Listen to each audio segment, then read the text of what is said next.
You know, it's a match to 9, so So you become a little more take-ish. well, it's there's some breathing room. It's not like you're taking a tube where your opponent, he's 2 away or 4 away, where a gammon would lose you the match. Victor is extremely weary about taking cubes or he'll lose gammons. There's players. Go ahead, David. No, very infrequently gammonish to your point. I agree.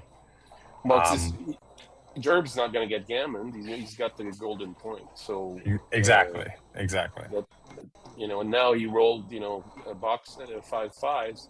So that's 20 points. He'll have to calculate. You want to count red or? Sure. Red. White. Which one? You mean white, right? I'll count white. Count white. Okay.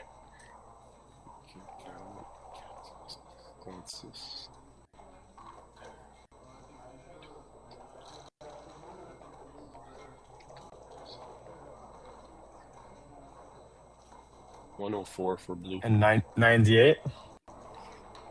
Yeah. It's, like they say, better a bad race than no race at all.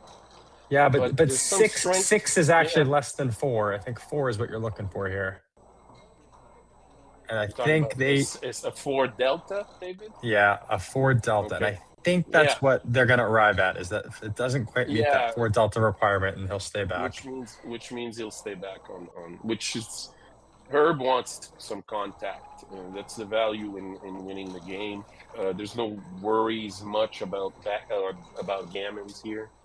So, absolutely.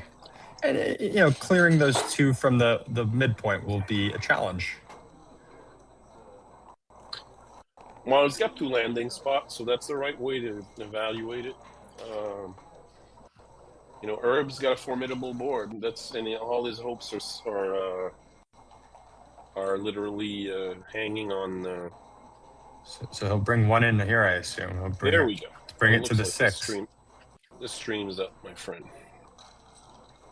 So there's 1 person watching. I'll give us a like. There we go. Shout out to the 1 person liking. Thank you for joining. That's me. There's only 1 person watching, which means it's me that's watching. So it's between you and me. Maybe it'll feed. I'll post it on Facebook. So I've got a bunch of backgammon friends. So I assume he's going to move to the 6 here, and he does. That makes sense to me. Yeah, so only 8s are trouble. Leaves an 8. 8s are trouble, but 8s are infrequent. And 4-4 is no good, so really just 3-5-6-2. Go ahead and comment, David. I'll post this on my Facebook so we can get some numbers at least.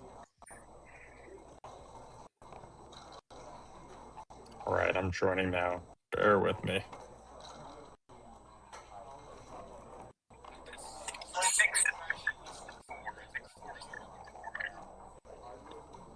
Well, they're hearing us very well.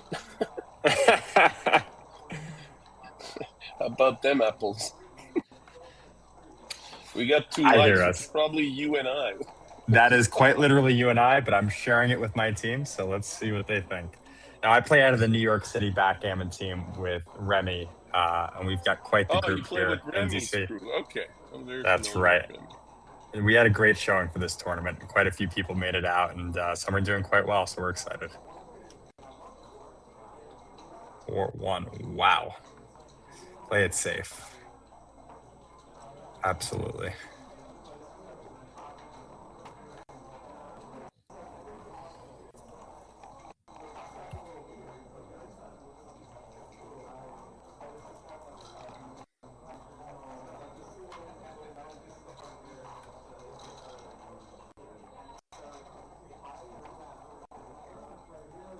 Are you posting also? I'm sharing it as best I can. 5-3. All right. This looks pretty safe.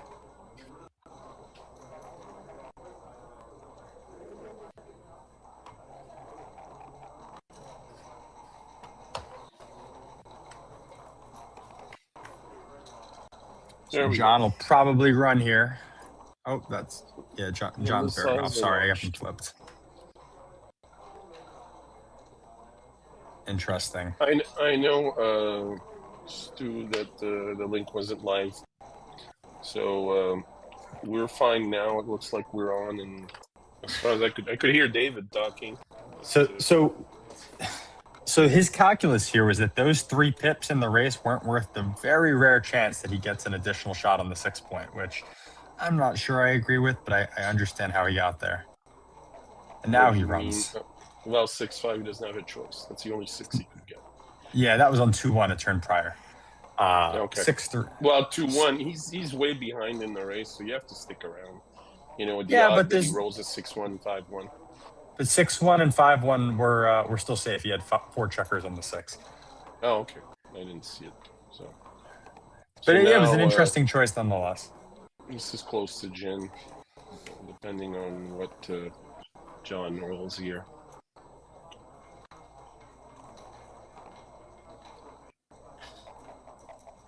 All right, that's Gin. This is almost a fait accompli. Yeah.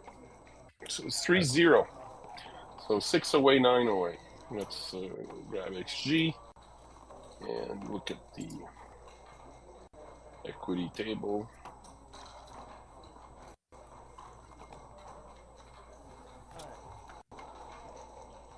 All right, there we go. So what are we looking at here? 9 away, 9 away, 3 away.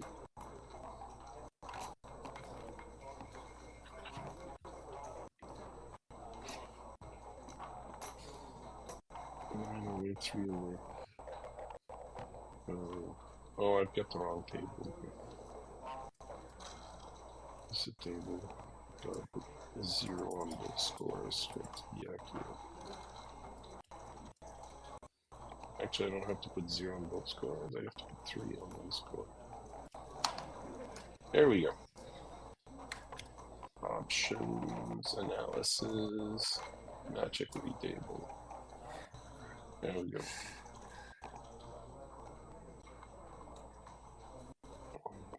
Three, that's an above average roll. 6 away. Starts as prime, hits on the 7. That's a great start. So the percentages are 33% for Herb and 66 or 66 and change for Mr. Klein at this score. Like a double hit here. Than I would have thought. All right. It is. 9 is a brief match. It's surprisingly brief. Especially if you put gammons in the fray with the turn cube. It's 50%, almost 50% of the points. 5 and 3. So Herb's gonna come down. Yeah, get some more ammo to try to make points in his own board. Or are we spreading it out? Trying to make the golden point again. It was 18.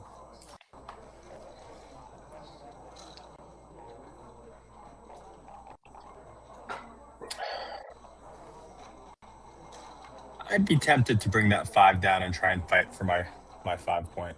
Yeah, it's, he's trying not to get into a back game. Because it's a little bit too early. So, and then, it gives him a few combination to make the 4 point.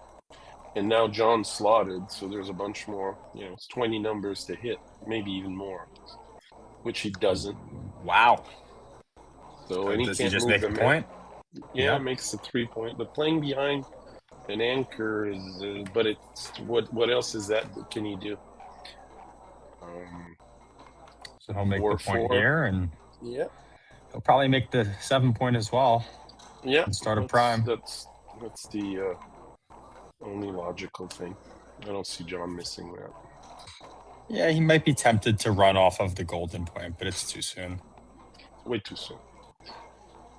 Mark Brockman says you only run off an anchor when you're way ahead in the race, or it's the only thing you have left to do, or you wait for a big double to get off of that anchor. No double here. Interesting. Yeah, I would have doubled in the fear that I get 4-2, and he gets 4-2.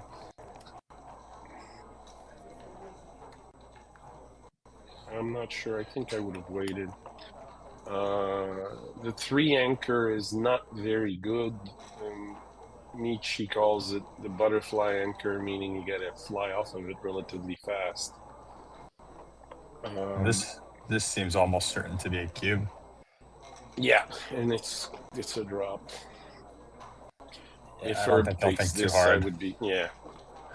No consideration. Yeah. Oh, he considered it. He considered that it was a drop. There we go. We got Carl in the room, man. We're up to 7 watchers. We got to get a few more likes. We got 4 likes, which is very good. Carl, if you're entering in HG, try to enter it in the same manner that this is happening. We've got a delay of about a minute or something like that. Let me check the time on the clock here. Tell me if yeah, we're on the next game. So we're about a minute ahead. So when Carl texts me some positions in XG, it's always we've been down the road a little bit. So, but it's actually Carl, if you post the percentages while somebody, let's say, is thinking for a cube or something like that, it'll be real time for people watching it. So when you send it to me, it's a minute later. And sometimes I forgot the position because we have to keep up on the stream. All right, I'm commentating with David out of New York, who plays a lot with Remy's group in Manhattan. I think does she do events in Brooklyn also? Brooklyn, Manhattan, and beyond. She's a great ambassador for the sport, and we play a ton. Yeah, she's a very sweet lady. Went out for drinks last year at Miami's, or the year before actually, with Frank Frigo and his brother. That was a lot of fun after the event on Sunday night. Miami. We have an interesting position unfolding here. John has made the ace point and has no ammo left on the 6. Yeah, and he's got 4 guys back. So this Herb might. You need a little bit. You probably need another point in his own board. Interesting that he slid the checker to the deuce instead of fighting for the 5 point. Herb will knock that single guy off the 1, I imagine. Or what are we doing here? Yeah, there we go. And then maybe come down off the midpoint and get some more ammo into the fight. Oh no, it kept going. That makes sense. More cover for the 4 and 5. It's tricky. And here it comes. Yeah, he's down for nothing also. So that's easy. Yeah. And John, when you're ahead in a match, just as in when you're ahead in the race, you play more conservatively, and then when you're behind, a bit more havoc or freewheeling with the cube. Yeah, the way that conservatism unfolds is interesting on when you give cubes versus take cubes. I always find that dynamic to be curious. It's there's Stick's got a bunch of good articles in Gammon Village with 5 away, 5 away, 4 away, 5 away, 3 away, 4 away, 2 away, 4 away. 2 away, 4 away is the most interesting one, or 4 away, 2 away. Yeah, you see some interesting doubles. Yeah, I actually talked about that with Petco on Wednesday at the match here at our local tournament here in Charlotte, North Carolina. How'd you make out in the tournament? I was in the finals for the console, but I left. There was basketball on, and so I came back. I went to my favorite sports bar across the street here from where I live, and it was a wild scene because it was in Charlotte, and the natives were restless. I can tell you that, and they won in overtime. So. Wow. They're playing tonight, actually, right now. So I'm glad you told me that. I'll probably start up another computer and watch it. On that, they started at 8, so this is ongoing. Yeah, thank you for reminding me. There's enough screens here. I'm gonna get radiation sickness if I start more screens here. So what to do with this 2? Maybe moving up to the 4 is an option. I think moving from 6 to 4 seems less desirable.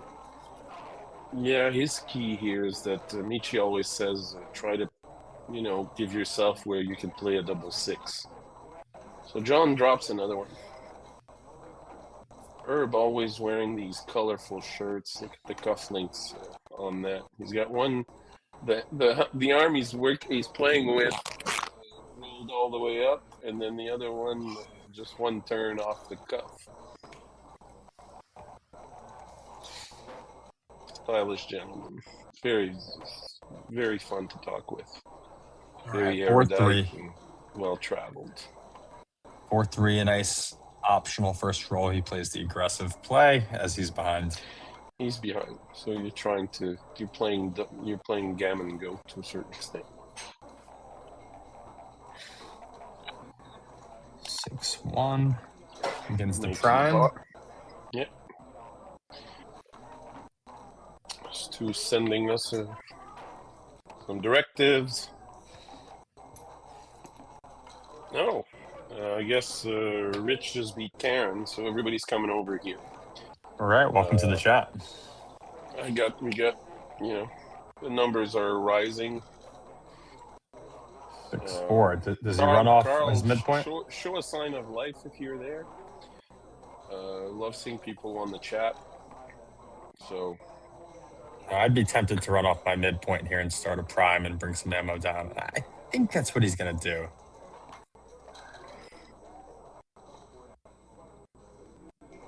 Interesting. He runs.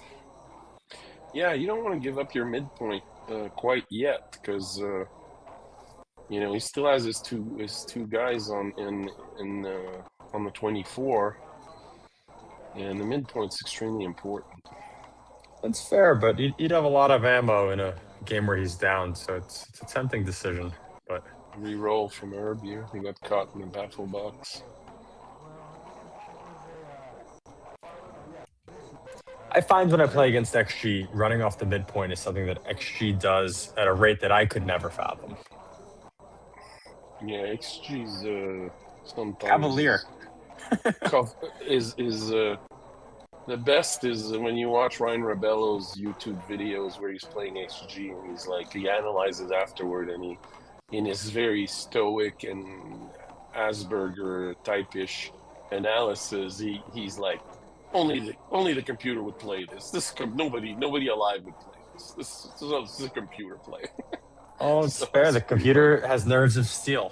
Or nerves of lithium, I guess. Yeah. But in any case, doesn't care if playing Victor Ashkenazi or Frank Frigo or playing Joe Schmo. It plays the same, the same. Yeah, there's and there's a big variance when you play live. Once you start knowing your opponent, playing Sean Garber yesterday, I commented on a Sean Garber. We've got some people starting to comment here. All right, so he escapes his back checker. Yeah. Herb's going to start building his 5-5 he can run. And that would put him ahead, close to ahead in the race. But yeah. So there we go. Keep in contact, which is right. I would have depends on the count. I would count here and see. Maybe you come all the way. Okay, you count white, I'll count blue. Okay.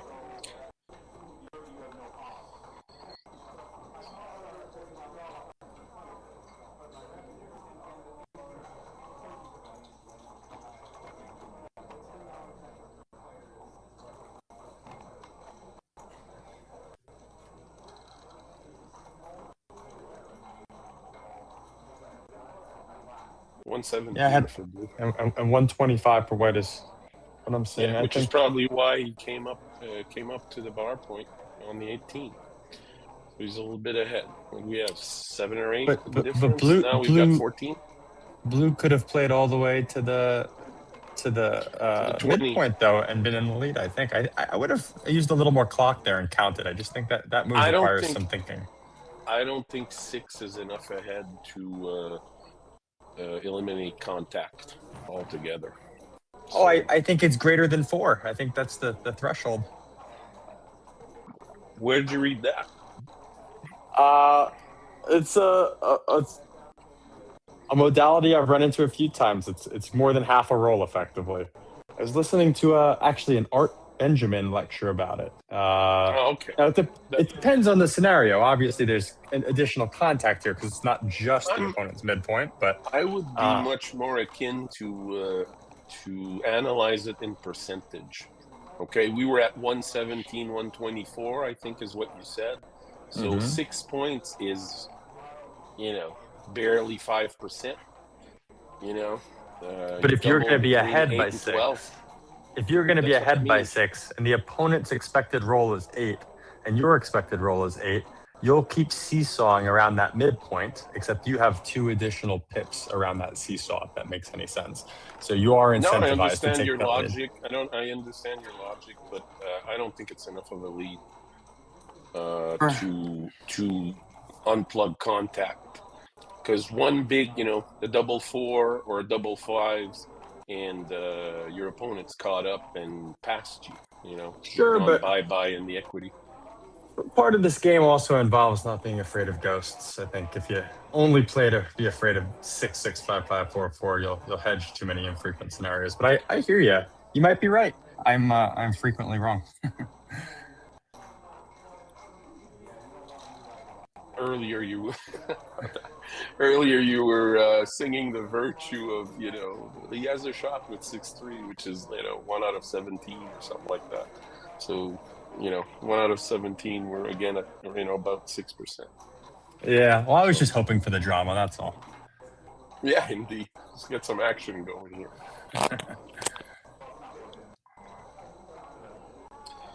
Stu is also commentating here. He's under US GF 64. This is interesting. I think you have to break this prime formation a little bit. Maybe slide up to the 1 or slide up to the 2. I like what Herb's doing now. Is he only played the 3? Yeah, that's it. Yeah. So he's hesitant because if he rolls a 6, he's handcuffed. Correct. That was what I was afraid of, is just leaving some bad 6s. Yeah, that makes all his points inside his board. Now the first guy that rolls a 6, depending what the other one is going to be exotic. In those mutual holds, sometimes you do want to preserve some 6s in case, but I think 3 and 2. Yeah. He rolled the magic number. That'll do. Yeah, and now if we see something big, no, it's not. So John might break the 6 point. Nobody wants to get hit. Yeah, leaving 2, then 2 even is if interesting. He hits a shot, leaving 2 up, yeah. I break 1 and move the 3, bury the 3. Yeah, there you go. Bury that spare checker. All right. Yeah, because now even if Herb gets hit, which Herb, somebody will be looking at something. Paul here from the club in Charlotte's watching us here. You should chime in on the chat, buddy. And there's that 6. Now on the 2, you have to minimize the shots and choke up and make it only hit on a 1. Which is what he did. There you go. 5-3. That'll tear up not tear up his board. He can play inside his board. The question is, does he leave the spare checker on that 5 point to leave some 4s later? And I think he's going to. Obviously. There's less numbers to handcuff him. Herb's staying on the 18 point just to do that. And Herb's board isn't broken up.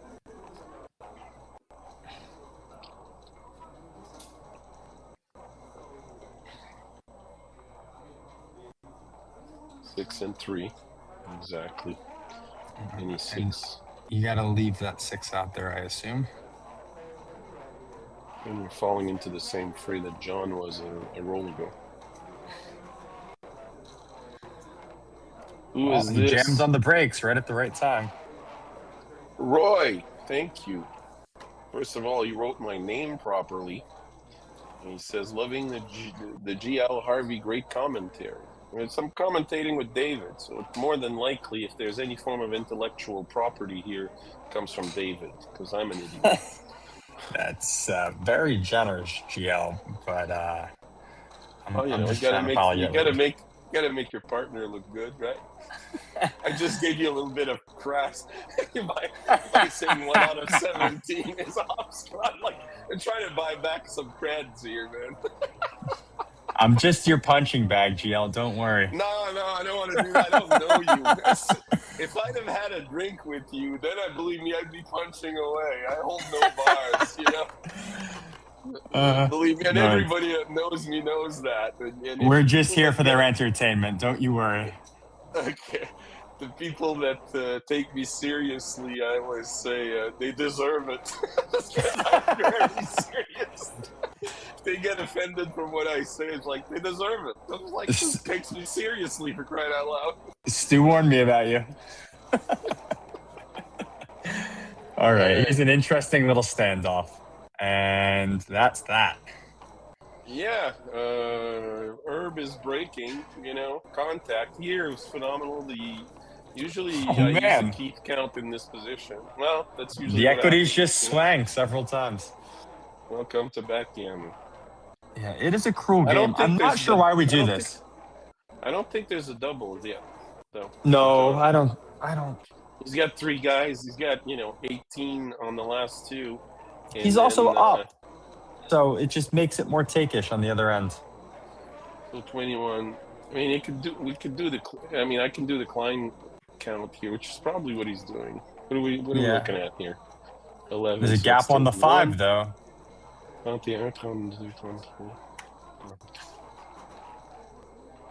Gio, what language are you counting in? French. Very nice.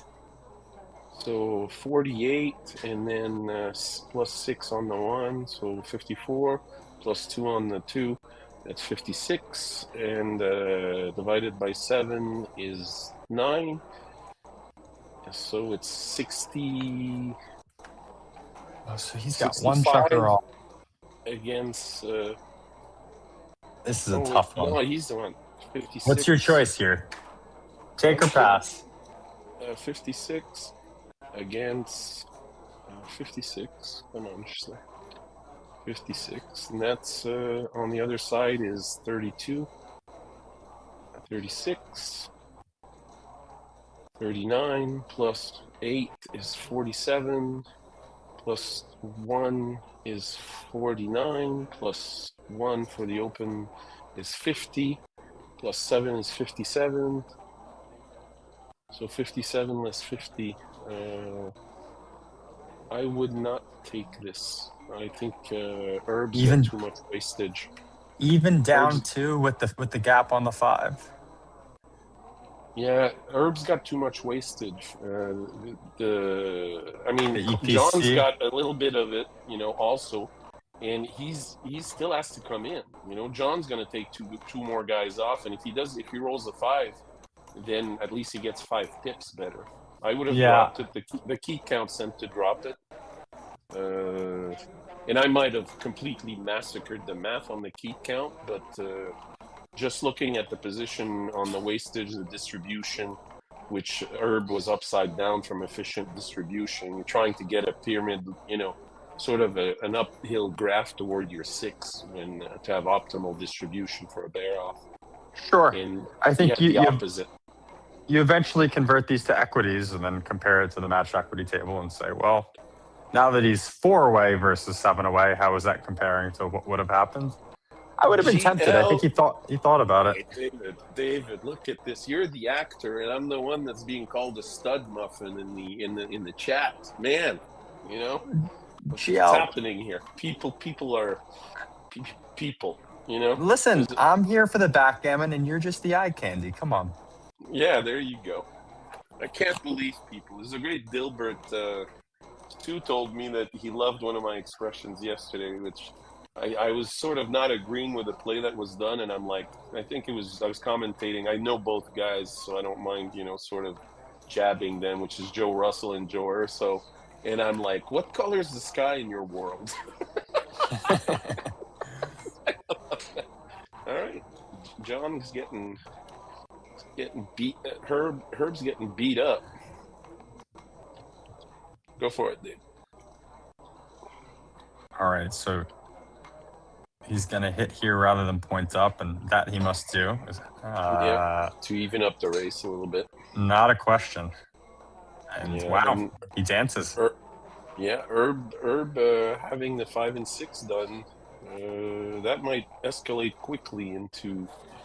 He'll probably come down and make the point, or he wants to make the point on the 4. I mean, Herb's an engineer, so he tends to err on the safe side, you know. Yeah, engineers do like to build, don't they? Yeah, they don't like to take the stamp out. I don't know if you know what I mean. And when they do, believe me, they make sure the calculations are right when they have to put the stamp on the plan. 5-4. Herb makes a 4 point. He's got the rack. Bill Roberti's term in one of his latest book a couple of years back, 3-4 years ago. Well, 6-1. That makes 2. There's a 4 point board.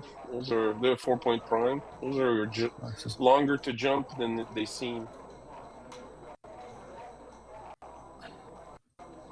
all right, he gives himself 6s to jump out with his back checker. Yeah, again, Michi's logic of giving yourself good 6s instead of handcuffing yourself. Yeah, That's always power. In chess with the king, they call it giving luft, where you move a pawn in front of your king to give yourself space to run against back rank checkmates, and this is giving yourself air to run here too. We have royalty, David. We have royalty in the comment in the chat. The royalty is Alec Izzo from South Florida, my favorite attorney, apart from my sister, I guess. He's a phenomenal guy. When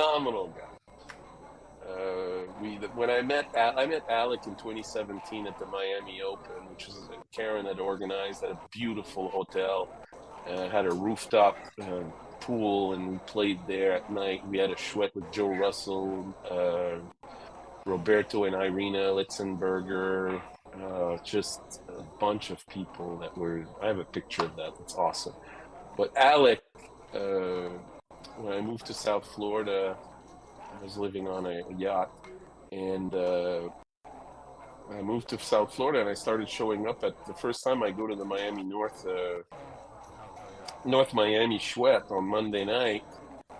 We start playing, and me, being me, I'm playing, and at the end of the night, Alex says, I've been playing in this Chouette for 10 years. And he says, I've never seen a 32 cube. And he says, tonight I saw 4, and you were all involved in them.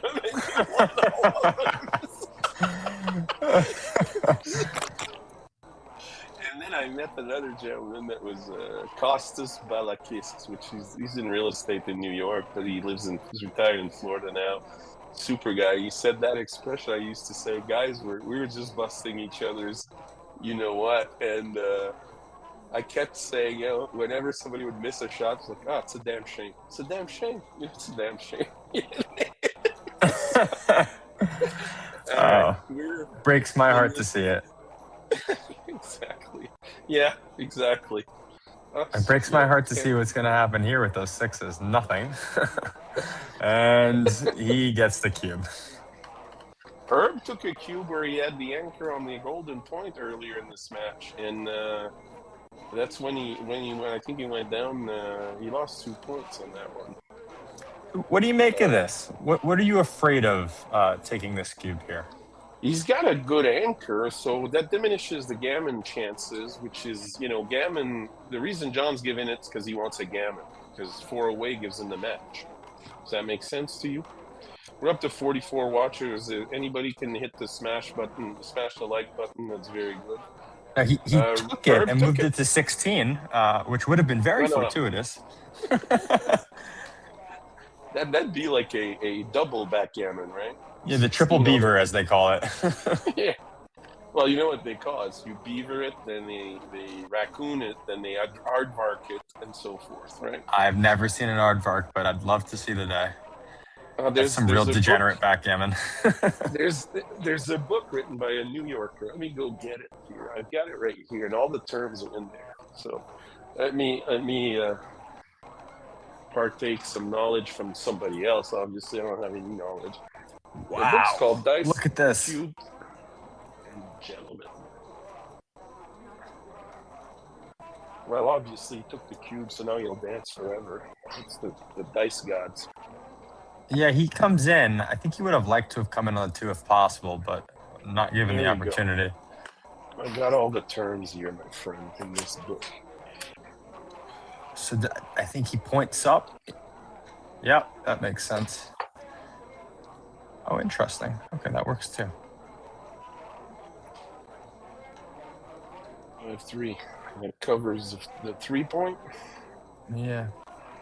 And bring another one down from the mid. Yeah. Oh, he's trying to get out of getting gammoned, though, so you got to keep that in mind. And I don't think John's leaving a shot this roll, so making the 3-point can take a back seat. I think that's right. I think that's a very shrewd play from him. Half this game is about figuring out what your priorities are anyways. And once you have that straight, it's easy enough. So I guess the Alex Alex is saying that his wife is listening, so I have to keep it clean. I was told to keep it clean, and I think I did a very good job yesterday. Although I was after my 3rd martini, I don't know, and those were, home pours, as Bill Burr calls them. So, Joe, what's the martini count up to tonight? I'm not right now. I'm sober as a judge, which, some judge I know. But believe me, the vodka bottle in the freezer is going to crack really soon here. I mean, who deserves it more than you? Treat yourself. Who else is going to take care of me? Come on. Exactly. Right? See, Herb is taking care of business here. I would make the 2, though. He only had 1 left. So. Yeah, I wonder slotting versus having a slightly better checker in for gammon prevention. At this time, he's got to be gammon save full board. I would bring 2 in here. Yeah, no question about that. Yeah.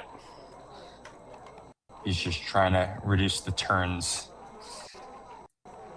Mr. Salvan just checked in. Philippe, who's a phenomenal player from South Florida, also originally from AT, so we speak French together. But Philippe, unfortunately, if you look at your result on USBGF, when you're a member, every tournament you've played is logged. And there's a click where you press Nemesis, which is the people that have beaten you the most. And if you go all the way down that list, then it's the people you've beaten the most. And Philippe is, I think, is 0-6 against me. So, wow. You keep stealing his lunch money, GL. That's not very nice. Yeah, he's a gentleman. He's funny as heck. And he's a gambler. Wow, look at this. Now there's some action.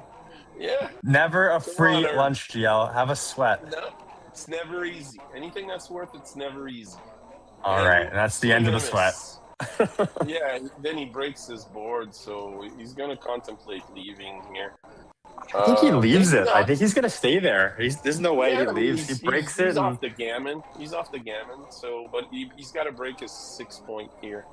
He's having the same talk we are. Yeah. Except he's talking to himself. I think. What do you do here? Do you come in with the 7 and then uncover your 6? I'm uncovering the 6 for sure. Yeah, and then if you hit and you get hit on the 6 while recirculating, you have some chances of hitting back. Look at that. All right, I think here he's gonna leave. I wouldn't leave. There's plenty of people. Yes, it's 5-1, 6-1. That's 1 out of 9. Yeah. And he's got, it takes 4 or 5. I was expecting a bigger roll. 5 rolls. So the trick to this game is rolling the right number, GL. Is that the trick? That's what they say. And he didn't roll the right number. Darn, he didn't get the memo. Yeah, we can teach a master class on how to shake the dice, but that's backgammon for you. Yeah. All right, so man. I think on 3-2, I specifically don't leave, and I think on most bigger numbers, I'm leaving for sure. So he has a thing. Let's take a poll and people watching. Does Herb have his initials on his cuff, embroidered on his cuff? He left, so I mean, there was one thing again. If there we go, he's off the gamut. That's good. What he did right there was see the future. He knew that he wouldn't have a shot, and that's helpful. 2 away, 7 away. So Herb's equity is only 16%, 84% for Mr. Klein. So then the take points are interesting. Herb will be throwing that cube like snowballs in a Canadian. It's been gin for a little while here. 2 away, 7 away. As I said, 2 away, 7 away. Equity table is 15.77. So percent for Herb, and obviously the other side is 84. Yeah, and John will be pretty hesitant to double here, knowing that any double gets met with an immediate. John's not going to double. He's not going to double unless he's way ahead, bearing off, and just trying to close out. Because as soon as he doubles, he gets a 4 cube. So exactly. And you don't want to give, when like Phil Simborg says, when you have your foot on his throat, keep pushing and find the pool to get his head under too. Because this game will turn around like there's no tomorrow. There you go. Herb is playing Gammon Go, and that cube will come in fast. Wow. Look at that. There you go. Oh, Herb. He's got 2 guys open. And this is, and now John will drop. If, let's say he dances here. Okay, he hits, but that's not a tragedy because John's got no board. The 5 is bringing another guy to, would you call them icicles? I call them towers. Yeah, popsicles, whatever suits you. And or 6, it hits. That's a hit. Well, no, he'd lost his market. Now he might have, he's lost his market here. I would have considered cubing earlier. I might be too aggressive on my part. I wouldn't have, because then he wins if he wins that match, and I think he becomes very take-ish, because if you win that 2 and you go to 7-4, that's fine. David, if you lose David, 4. You have 15% chances of winning. That's the equity at the score. You have to throw the cube early. And see, he lost his market right there. I know the sequence happened that it worked fortuitous for what I was mentioning, but these are scores. This is what, David, the players that start playing, Herb is a phenomenal player. And I might be too aggressive in analyzing this, but to me, if I'm down this way and my chances are 16%, that cube's going fast. Hey, GL, I don't know much, but what I do know is you're a braver man than I. I don't know about that. It might be crazier, man. Yeah, bravery. Crazy pays in this game sometimes. Bravery and stupidity, not that far apart, David. I think they said discretion is the greater part of valor, but Look at that. You were spot on. Alec just put it in, and he said I was spot on. It was a double and a pass. Wow. So, no, that's the previous. That's a previous double at the end of the match where I calculated the teeth count. I'm sorry. And that was double and pass, and that's exactly what Herb did, remember, if you recall. Thank you, Alec. I do. Very, very much, my friend. And that was your inclination as well? Yeah, that's once I got the teeth count, there's too big of a difference. And I think it's because of the wastage that Herb had. So if you guys recall. Thank you very much, Alec. That is awesome. See, I told you to get XG when I met you in 17, and you got XG, and now you're probably a wizard at it, which is why you're a much better player than I am. If anybody meets Alec Izzo at a tournament, you got to ask him about his favorite point, which is slotting on the 8 point. Alec seemed to have wrote a thesis on this. All right, 6-4. Now 5-5. John, that'll help John catch up in the race. 1, 2, 3, 4. That's perfect. What would you? That's 5-5. That's pretty much. We hold those through to be self-evident, right? I read that somewhere. I think it's the French-Canadian Constitution.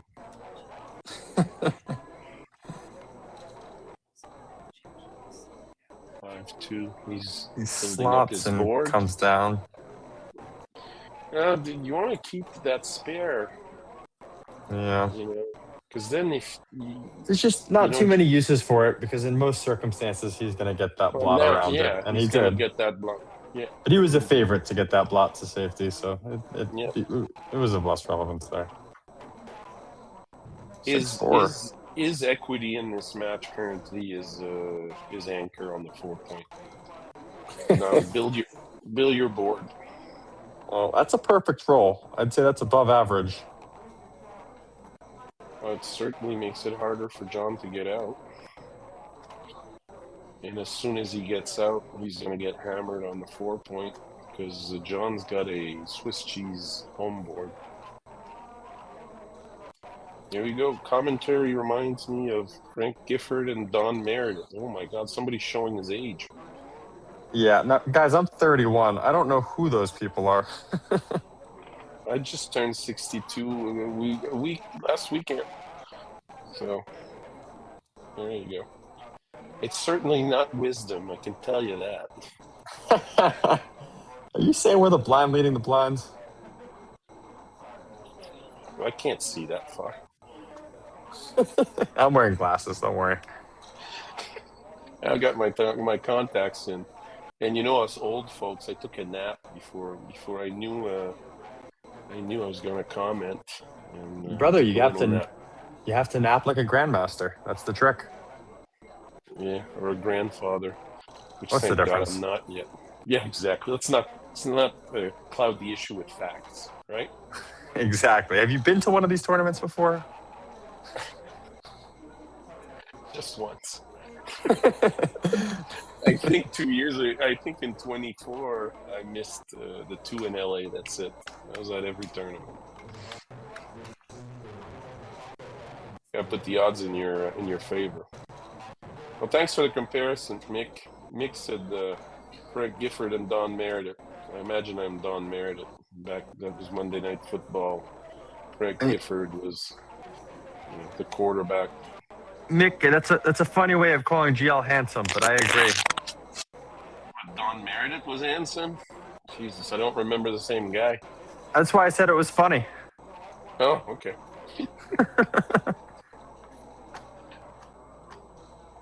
All right, Herb, you're behind. The race might be close here because John's. Yeah, it's just a lot of awkward sixes. And again, I might consider doubling if I'd be Herb here, because he could. No, it's not his initials on his sleeve. It's A&R. So. I don't know. A double here is very brave. Any 6 other than 6-6, and you're getting pulverized. Again, your equity is 16%, so the percentages for doubling change drastically. Joe, I said it before, and I say it again. You're Superman in my eyes. Oh. So Herb did not. If he rolls a 6, he's going to get S-hammered. Like Mr. Miller used to say, which I love. Then there we go. Yeah, don't see. And it's not because he made a point behind them. He's just listening to the stream. I doubt that. He takes. All right, and this is very interesting. I would work off the 8 point here. Yeah, it gives you 2 builders to whack when he runs. But if he rolls 4-4 or 5-5 or 6-6, he's What about that? see, yeah, well, it's 11 pips, and so that's what 46 plus 15 and 16 plus 31. So 77 for John, and now obviously since he's in a race, he rolls 4. So 73 now for John, and then what do we have? 40, 50, 56. So this is very close. 6-4, excellent. This is they're whipping on the rear end of that horse, my friend. 4-1's not the best. Like David said earlier, the average roll is essentially 8.16, I think, or something of that nature. And Herb is not rolling that. Now, the problem is he's supposed to roll fast here, and he's rolling slow, which is not advisable. Paul just chimed in on the chat finally. So, good man. Good man. And now, like the idiot that I am, I took the chat out. So, that's good. I'm going to mess around. So, you can go with David. Sorry. I was... there we go. Paul... Simon, I have not started martinis, but believe me, all the equipment. I washed my 4 martini glasses, and looks like Herb got a big double here, right?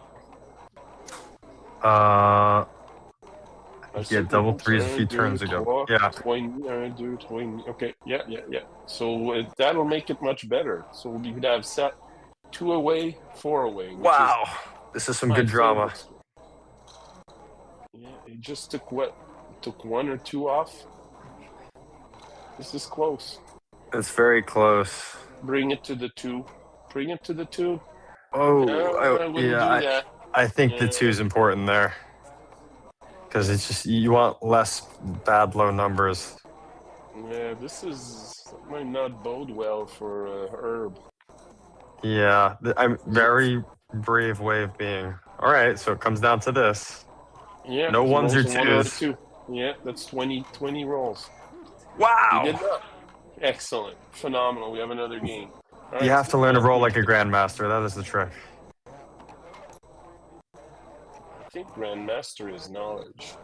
You want the luck factor to be on your side. It's much more reliable to win matches. Come on. So what do we have? 4 away, 2 away. Come on, Alec. You know that. You know that. What's the equity here? 4 away, 2 away, 66.6. So 2/3 to 1/3. And now again, that cube is on Herb's side. So that is the worst opening roll for John Klein. That's a discussion again I had with Petco. All you guys heard me say it. And if he rolls, there we go. He lost his market already. In Minneapolis, I was playing Quinn Swaggy or something that lives in Raleigh, and I was down like this score. I gave him the cube before rolling. So you're just going to cash here? Yeah. I gave him the cube before rolling. He looked at me, says, "You're crazy." He took it, and he lost again. So with 6-6, the equity right out the window. Lost his market. So now 3 away, 2 away. It's crazy how fast things swing. The equity is 40%. 40-60, which means Herb gains 6% in equity. And they're taking a break. And you know what, guys? That might be the time to crack open the martinis.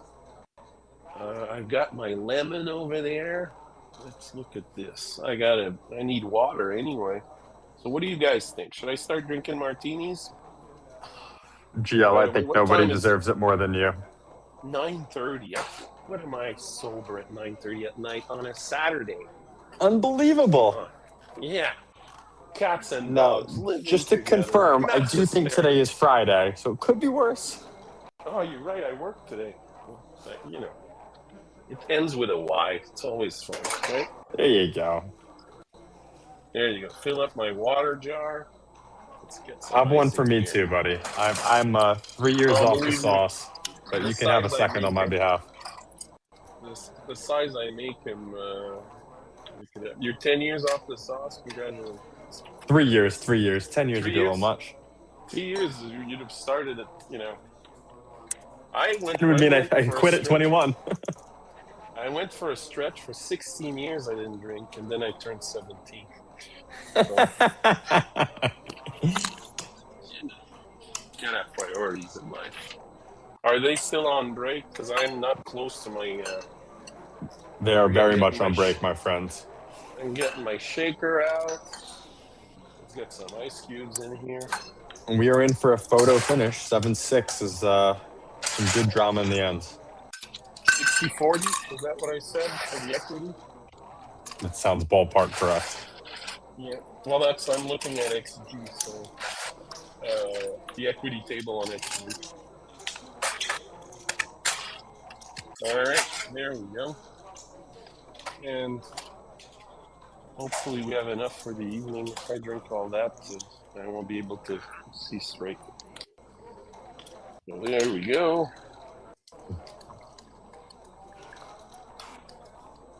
I hope everybody on a Friday night like that, I hope everybody's enjoying the evening. I hope everybody's enjoying the commentary. All right, a little more. A little more. This is a home pour. Leave it in the shaker, cool it down a little bit. We still have 2 in here, so that's good. All right, looks like they're settling back in. Perfect. It won't be long. Let's.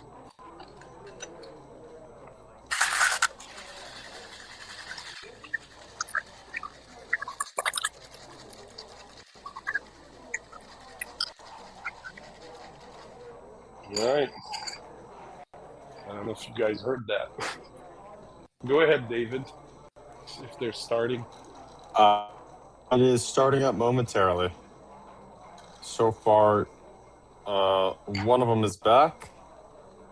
Okay. I think you've got a minute to finish shaking. I'm not going to finish drinking. If I finish drinking, that wouldn't be a martini. That'd be a shot. Finish shaking, my friend. Finish shaking. Oh, shaking. If I finish drinking that martini, dude, I'm going to shift gear entirely. It's a different kind of Friday. It's going to be a party soon. Plane's going to crash real soon.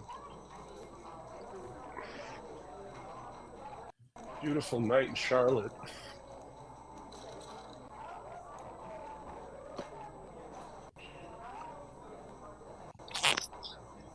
Floor and half the walls in my place on the top floor of this bank building. Half the walls on my place are floor to ceiling, 10 feet high, glass. So hopefully when you come over here, I hope you're not scared of heights. Okay, let's talk backgammon again. While I peel this lemon, finish my twist. So, GL, in this spot, how are you thinking about cube action?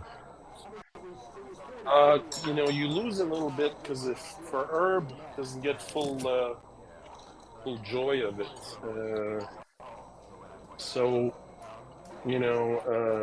When I say full joy of it, I mean doesn't get full effectiveness if he wins a gammon, and it ends the game if John wins it.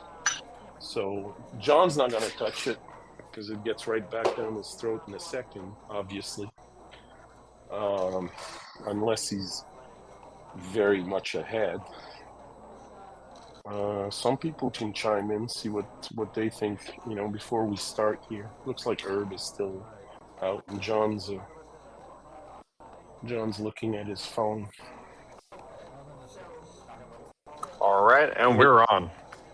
When you're getting streamed, perfect timing. Look at that. I'll take a picture and post that on my... 3-2. Another optional opening move, and he plays the balanced version.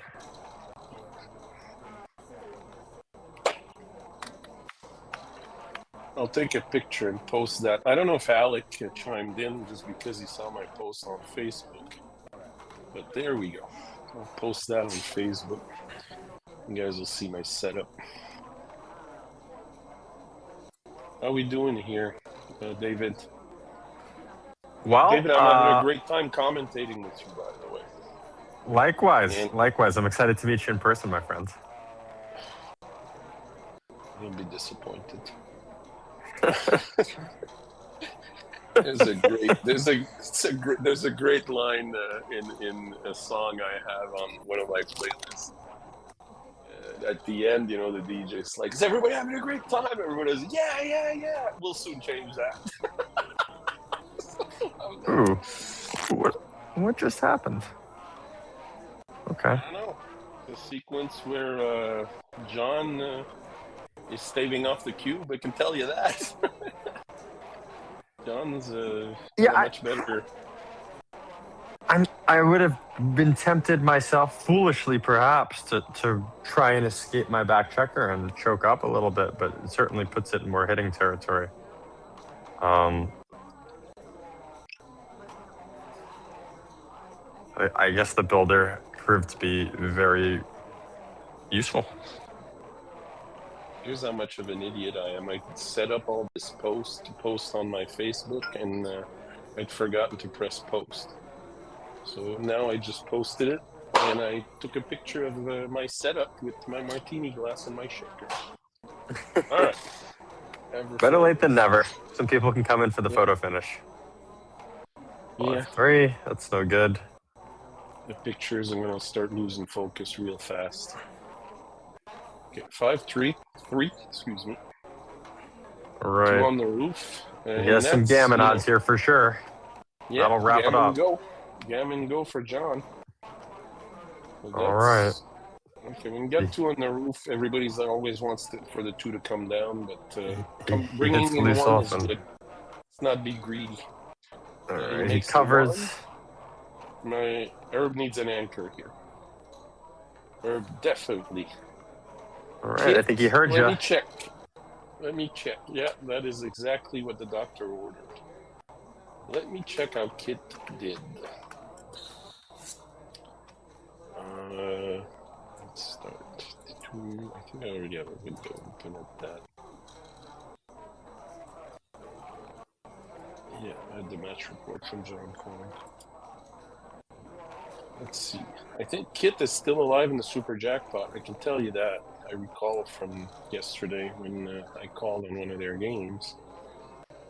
And this is a Swiss format. So once you lose 3, as David is well aware of, you're out. Here's the people that are 4-0. We are currently commentating on, this is the 4th round. Gary Kaczynski from Florida, awesome. He's an actuary. Is 4-0. PJ McCallie is also an awesome guy. 4-0. Richard Munitz on the other stream beat Karen, which Michi was talking. Boris Stefanski, one of my favorite guy, also is 4-0, and Marty Storr is 4-0. Joe, we're gonna see a hit here. 6-3. Bang. Yeah, he's behind in the race, so we play aggressively, right? And I'm hitting there 7 days a week, my friend. Yeah, twice on Sunday. Exactly. It's only Friday. Don't worry. Exactly.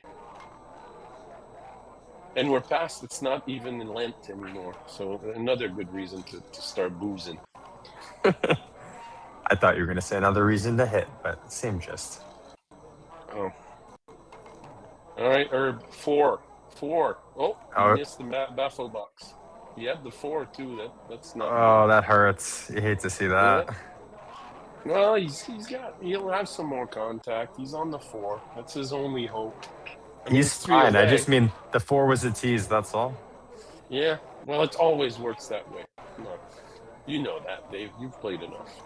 Brother, I'm 0-3 today. I know that well. Okay. How did Kit do? Kit in the main is still playing, is my guess. And It's too freaking complicated for me to figure out his record. Who is Kit playing currently? And Kit is the master. He's playing Alfred Mamet. Whoa, that's a phenomenal player. And Kit with his usual how did Kit do? He did. Did he win in the third round? He did. I'm sorry. Go ahead, talk, David. I'll try to answer this person. Okay, you win. I think 2-1 here. Probably just slide him over. Not much to do.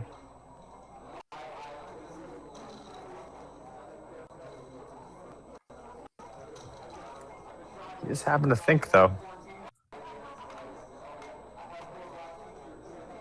Yep.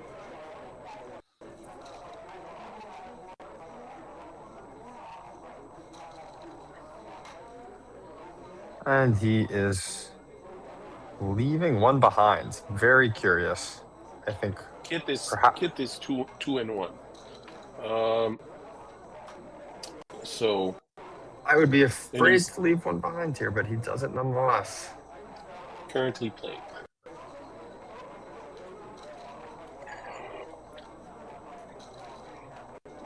All right. Now, I know he's alive in the super jackpot. Let me check the super jackpot if you guys care. Cherry Blossom super jackpot. Kit is in the third round, which means he's playing for the money. And Kit being Kit, he does not edge. He's going to play the winner of Roberto or Dennis Culpepper. And I have no idea what the scores are on that. That's the structure for that jackpot is best out of 3 to 9 points. So these are very long. These will probably be going on Sunday the whole day, is my guess. Unless you get... And these guys playing in super jackpots know how to play. So usually they play in the main for a while. And then you have consolation, you've got last chance. So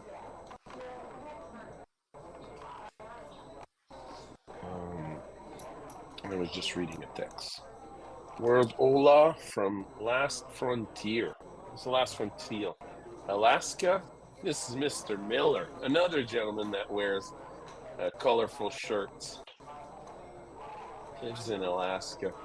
He runs the club over there. He comes down. Saw him in Miami. Always very funny. With friends on Facebook. I hope that you saw my post. If you haven't, check on Facebook my post. You'll see how I'm set up to comment from my place in Charlotte. My ivory tower. So he played an aggressive opening, and that is followed by a hit.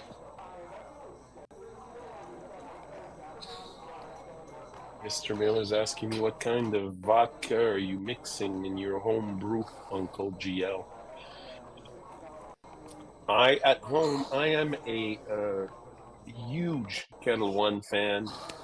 When they don't have Kettle One, I drink Grey Goose because it's tier 1 vodka. But at home, there is one cheap vodka that does not give headaches, is Svetka. So Svetka is my home brew, Mr. Miller, if you want this input.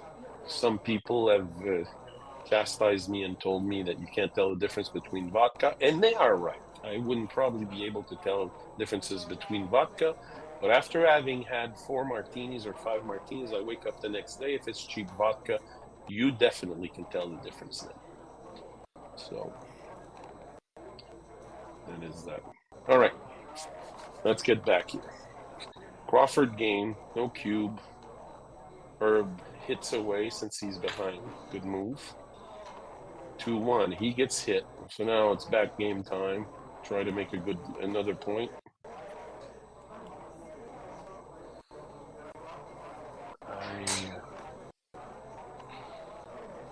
All right, and he's going to fight to contain this back checker at all costs, even if leaving a shot. That pays off. So if you can get a 1 or a 6 here and try and contain. Well, 2-2 will do, I suppose. Wow.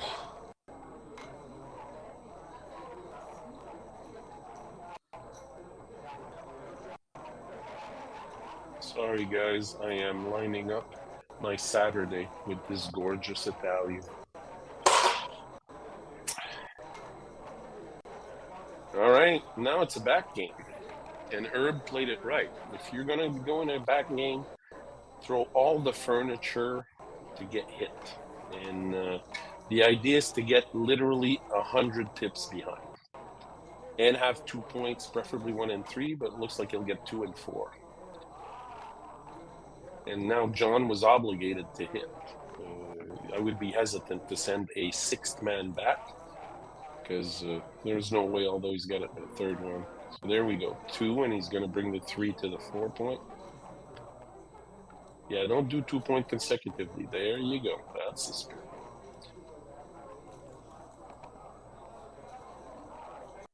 Mr. Miller, let me know if I answered your query properly related to my branding of libation. How you doing, David? You seem phenomenally silent. What's happening? I'm phenomenally captivated by the end of this game. He opted for a back game instead of a priming formation, and it seems to have paid off with 2 anchors. It's very interesting to see how this all unfolds. Well, see, now it's hard to jump, but he's got a bunch of 6s in reserve. He's got, the 2 on the midpoint and on 7 and 8. So now he's going to build up his board, which is perfect. And Mr. Klein's got to come down, double, 5 and 5. I thought he was rolling a double 5. That would help, actually help Herb. I think he doesn't mind this.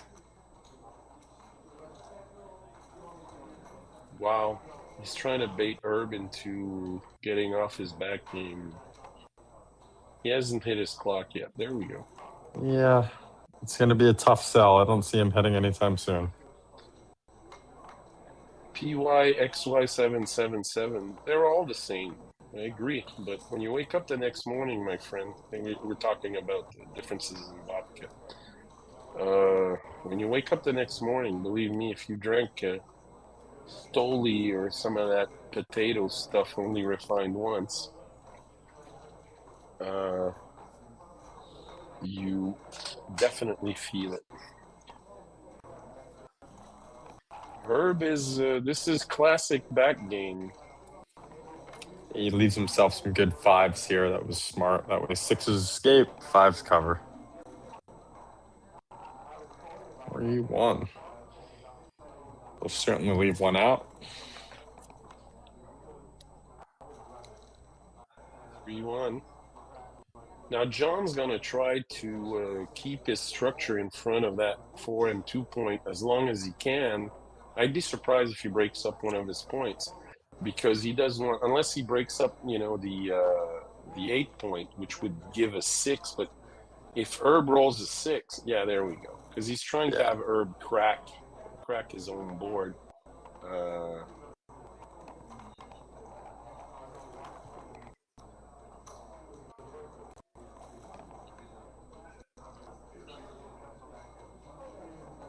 Oh, he's getting some slow rolls.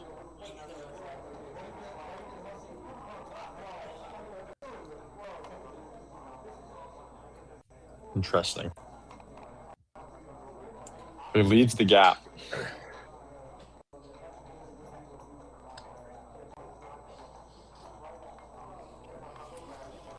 Now, what do you think the methodology between leaving that gap and taking from the back is in that spot? I wouldn't have left the 6. Because now he's got to rebuild his board anyway. We're looking at 3 or 4 rolls before he gets a shot, because John's got a bunch of spares. So I would have, see, now he runs away and he needs 2 guys to build back his 6 point. I would have messed up, Swiss cheesed my own board before taking that guy off the 6. And then I would have rebuilt it, which is, look, 6-4 now. Now he's bringing back some. I don't know if I'm making sense or not, obviously. It doesn't mean I'm right. That's the way I would have. That's the way I would have. I was talking about before that roll, actually, where he left a gap in his 5 prime, made it a 3 + 1 prime. Herb knows what's important now. He doesn't need a 3 to... No, he can use it, but he doesn't need to come out unless he rolls a 6.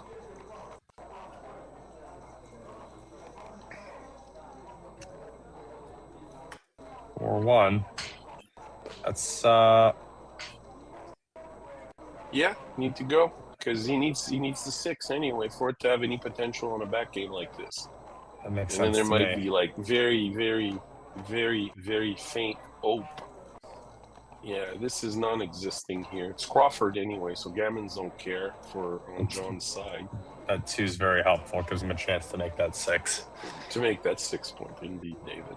All right.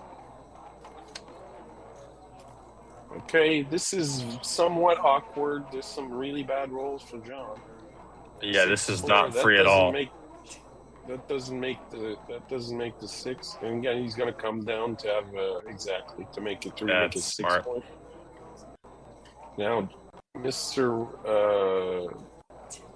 Roman's got timing galore. Timing galore. I mean, it's not what you want to put yourself in a position. Right, a back game, you only win 3% of them, but 30% of them. I'm sorry. Well, 30% is better than a sharp stick in the eye, my friends. That's exactly it. You know, because considering the position that developed, see now more and more, this is getting conducive for him to get a hit. Yeah, And the now awkward he rolls comes are to mounting. 6. And I would slot on this. I think you have to slot. Yeah, because if he gets a shot, if your opponent rolls a 1. All right. All right. It all comes down to these next 2 rolls. That'll really tell the story. All right. So he covers. Whenever I play that, that might be right. Actually. 5 ones. Oh, wow. Herb's board is... whenever I have a board like that, like I'm ready for my close-up, Mr. DeMille, which means, can I hammer you like there is no tomorrow? So here, 5-1, 6-1, 4-1 are all bad, and then 6-3, 5-3, 4-3. If he splits it like this, the same's bad. It's an interesting choice. I guess you get a little additional contact. 8-1 was the play for the 4, is what Carl says down in Texas, right? Carl, I think you're in Houston. If I recall our discussion.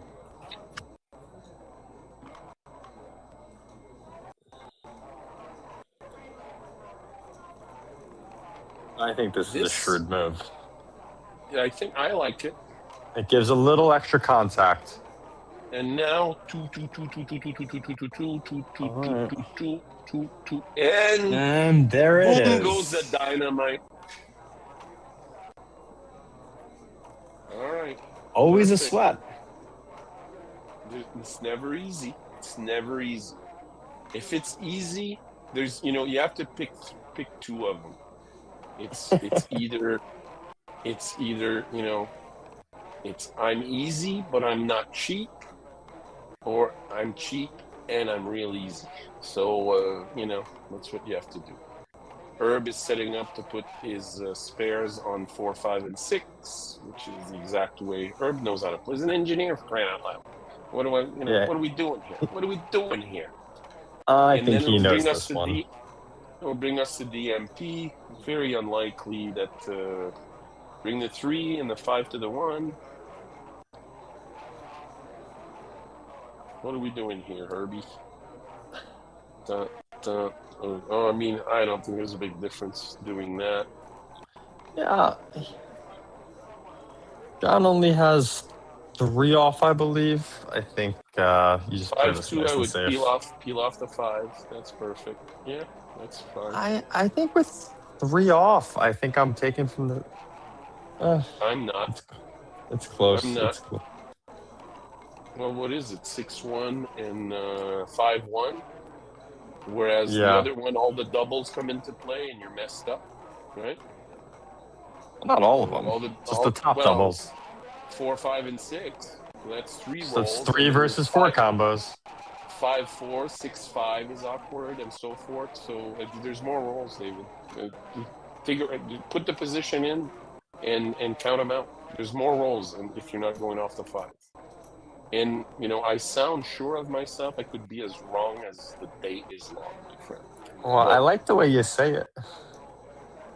What, with the utmost confidence. With authority, yeah, that's the same thing you do when you take a 32 cube in a Chouette in North Miami. What do you think, Alex? Never waver. Never see him sweat. Now it's DNP. Here we go. Roll the marbles. And Herb's absolutely, look at Herb, the engineer. He's gonna look for the post. Oh no, he put the 9 back on. It should say post Crawford. Oh, John's probably an engineer also. Yeah. He is engineering a comeback. Yeah, no kidding. Oh, I like what you did there. I like what you did. Right, so we should see 8-7. Mr. Miller in Alaska. Just my fave as well, Tito. Oh, Tito's. It's out where. So this is a free drop, right? No, he took it. I mean, this isn't bad. 2-1's not a bad shot. If he doesn't roll a 4, your favorite to make your point. 6-2, he'll come out and drop on the 2, which is the way you're supposed to do it. And then that's a good roll. Incredible technique. Pass, and then come down to have a spare to make your 7 point. Come on, Johnny boy. You know that. Or you want to split? Maybe. You not have to worry about the 5-5. He's not going to come in. So, Gio, we got a question. I am still wondering why you don't like consecutive points in a back game. Because XG. Put him in XG. Put a position in a back game with 100 points behind for your opponent, okay, or you, and then analyze if you have the 1 and 2 or if you have the 1 and 3, or analyze if you have the 2 and 3, or the 2 and 4. And I guarantee you those percentages will be much better when they are 1 apart. So, in summary, to PYXY, because the robot says so. Well, the robot, I don't care about the robot. It's the number in the statistics. And the robot helps you figure out the statistics. So the robot's only the tool that does the exponents and everything. So it's not because the bot says so. I hate that. I'm actually having a serious dilemma in my music choice because they've got this blues song that was created by AI right now that I love. Look at that. That 6 will be blocked. That's not a dilemma for me, my friend. I'm not listening to it. No, you're an actor. You don't want, you want creativity and all that, and you want revenues. So Herb now is sort of like not caring, and because he's got 2 guys caught behind the 5 prime, and he's just throwing the bathwater, setting fire to the apartment. MOU. Why not try and trap this back checker in like that? I like this. This feels right. I like you, David. You're forever hopeful. But I lost today on a position where I was only dead to double 5s, so I don't know. My hope may be misguided. Okay, I'll quote Frank Talbot on one of those stories. Is this a bad beat story? Yeah, heard it. We're all set. So do not talk about getting beat. Because everybody on that stream is getting beat, So Alex says agreed. So I've never seen many dice drops miss in the baffle box. So many dice drops. No. Well, they heard us say they should drop the cube. Go ahead. People that start baffle box against cup arguments are people that lack imagination. There's so much other stuff you can argue about that is much more meaningful. So, Jill, you're saying you don't have a horse in the race. You'll play with either. I actually You seem like a cup guy to me. Come on. Yeah, I'm a cup guy. You know, I'm a You like hockey drinking guy. out of So when them. you play hockey, you wear a cup. You know what I mean? So Yeah, you can't drink a martini out of a baffle box, brother. I thank you for adding to my ammunition against the baffle box. But I'm really not. I really don't care. I played on Wednesday. I played and I baffle boxed it. You know what made me sort of soften my stance on baffle box is I watched Yeah. the Uzbekistan tournament, and there, in order for expediting, I think it plays a lot faster with a baffle box because we don't have Well, people like me or Victor that roll for 12 seconds. I don't roll for 12 seconds. I roll for 12 seconds sometimes because I count the number of shakes to the jersey number I had when I played hockey for my college. But, this weird so GL, stuff I'm team baffle box, and I'll tell you why.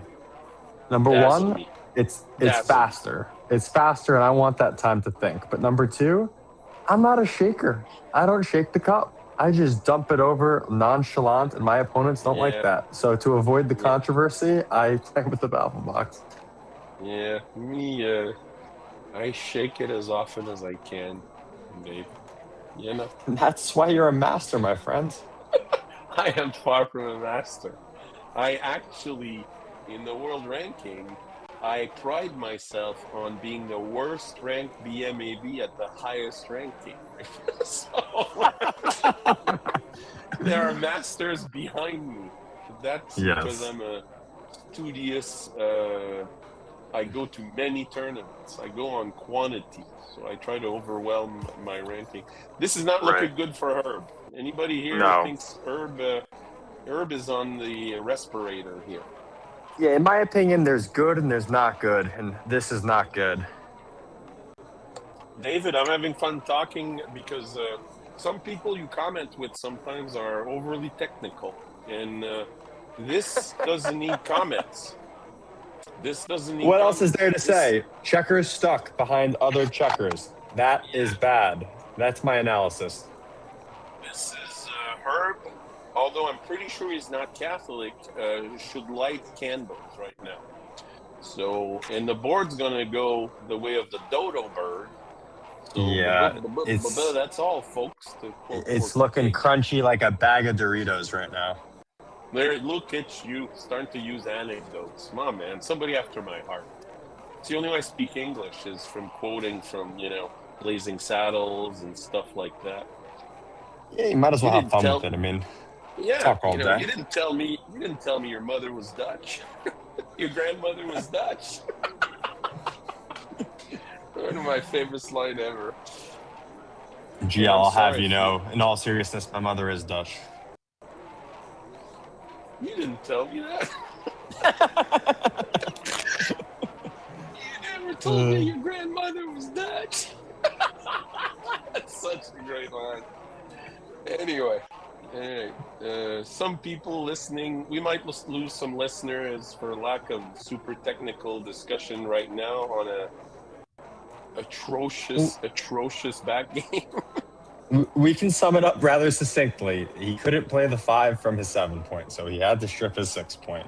Not ideal. He's going to look to roll anything but a 5 next turn, and that'll help him bring his checkers home to safety. But victory is within his grasp. Yeah. There's a great line from Karen Davis. There's a way to lose this. There usually is. So he's going to look to avoid 6-5, 6-4, 5-4, 6-6, 5-5, and he avoids it like a grandmaster. Yeah.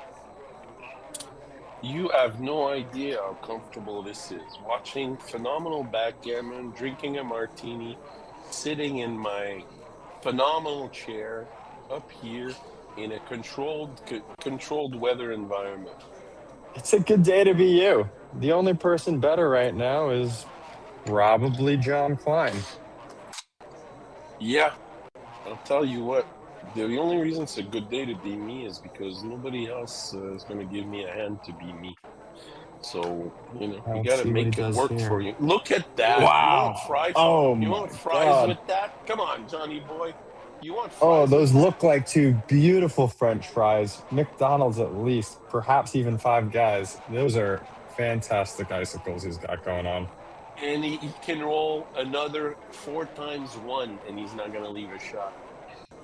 So the candles, unfortunately, I don't think are about time to go light candles, which I don't think He's it's his ecclesiastical inclination. So mhm. look at that herb, And grasping. let's Yeah, see. One more well, roll. he's held on to it pretty good. Look at that. Do you need to do that, herb? No. No, don't do Yeah, that. Oh, yeah, I'm not sure. There you we didn't need go. to do Here we go. Now this. it's a party. Now This it's is a party. backgammon, my friend. This is I backgammon. get. Yeah, there we go. Oh my God! There we Yeah, go. he There actually we go. he was wise to slot because I guess it recycles checkers. I think that's what he's thinking. In this hit scenario, he can come around. Oh my Don't God! backgammon. Don't drive angry. Don't drive angry. Oh God! Hey, there we go. It's done. And GG. What a sweat at the end there. My God. Wow. All right. This is fun. Okay. Mr. Miller, are you having a pop? Or, what? Come on, man. No, it might take a little bit. I don't think so. These guys have to let's look at their draw. All right. How does that go, Dave? Does that work for you? Let me look at Sure. the draw here. All right. First thing I'll say is I think there's David P is 0-3. And then, I'm sorry. Rub it Even in. though we Twist the haven't knife. met, I'm very feeling that you're going to take it with the levity it deserves, which is none. So it's perfect. I listen. There's one thing I know how to do is lose like a grandmaster. It's okay. People were asking how Kit was doing. Kit is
Neil, but he's not in the backgammon community. Let me look this up here. The draw's been drawn. Karen is playing Neil Webb.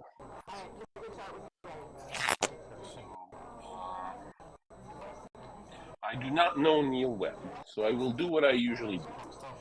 If you want to know about the opponent on your next thing, I'm giving tricks out here. Now, I'm not sure if they're worth it or not. What you do is you get on either, you got to get on AI and you write the name of the dude or the nice lady, and then you write backgammon and you do an AI search. And then it'll pretty much draw what he's, okay. So Neil Webb, highly competitive player who frequently participates in major tournaments, consistently plays in the UK BJ. So Mr. Webb would be a Brit. As of late, 2024, it was ranked 37 UK BGF members, top 100 online play, including online play. Jesus. This is AGL. Yes. I am so back. What do you mean you're so back? You were here before. I've been gone for 10 minutes, letting you just talk and talk and talk while I had a call with my loved ones, and now I'm back. Well, it was a valid absence. Well, GL, I missed you dearly. And someone in the chat says we need some beers, and they are completely correct. No, but you're not drinking. We don't want to miss your 3 years. I go crazy for a non-alcoholic Heineken. David, but they are 0.0. I thought some of them were 0.5, which is like, no, there's alcohol in there. I tried a non-alcoholic Heineken when I was living on a yacht. I think, where I tried it? Was in, there's an island on south of St. Vincent. It's called Canuan. And it's a phenomenal island. And I don't want to disparage how it tastes, but that's not even a PG form of. Oh, Karen rolled a 6-6, and Karen has sleeves or a jacket that is very Candace Owen-ish, which means it looks like Walt Disney threw up on it, but it's fine. It looks great. 4-2, she'll come down. Karen's ahead a little bit here. Okay. What'd you say? What do you mean, what did I say? What do you mean, what did I say? Didn't you say she was ahead? Not anymore. Famous last words, dude. Exactly. Not anymore. 6-6. That is a very equalizing roll that Mr. Yeah. I'm looking him up. For everybody in this chat that's lacking the technical explanation, let me teach you something. 6-6 is faster than average. Write that down. 6-6. You know what 6-6 is the most useful for, David? Moving your checkers. Spotting a fish. Whenever people start wishing for 6-6, that means you're going to pay rent, buddy, if you're playing for money against him. That means he doesn't know how to play, and he's always behind, and he thinks there's luck involved in this match. Hey, look at that. We have on the feed, now I can know if I've played this gentleman before. I have not. I just saw, obviously Karen I know. They have cameras on them on the feed over here. All right, you guys, since we're, David's an actor and me, I love self-deprecation. You have to tell us if we're doing bad or doing good. And I want, if we ever have a lax here, this is again somewhat, of a known position. No? David, what do you think? It changed the color of our clock. Oh. Look at that. 4-4 is and this is from Karen. That The is thing I like eventful. is by looking at the dice here, we know who's on play. We don't have to look at the clock. Another advantage of using a cup, aside from not getting a puck in the, the sensitive areas. But it's a different discussion.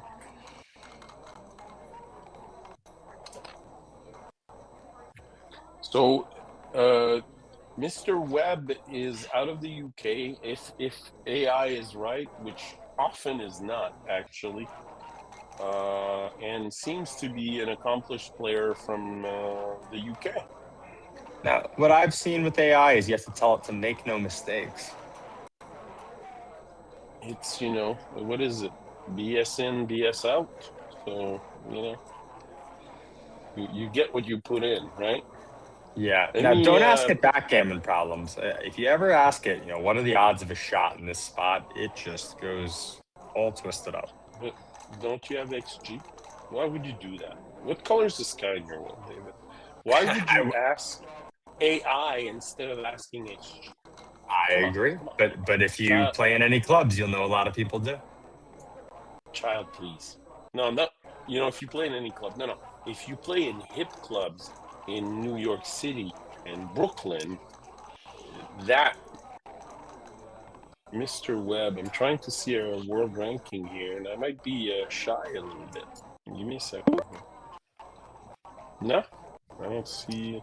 I guess the UK doesn't register their tournaments on the World Backgammon Federation rankings, which is I was trying to get some levity. At least, it looks like. Let me try ChatGPT.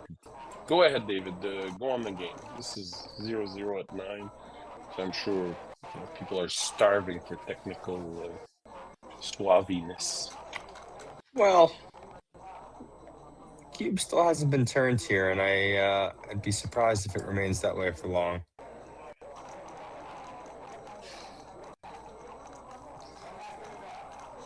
So White now has 4 checkers off. 3-2.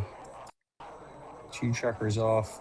Similar distributions, slightly more back heavy for White. This could in fact be something.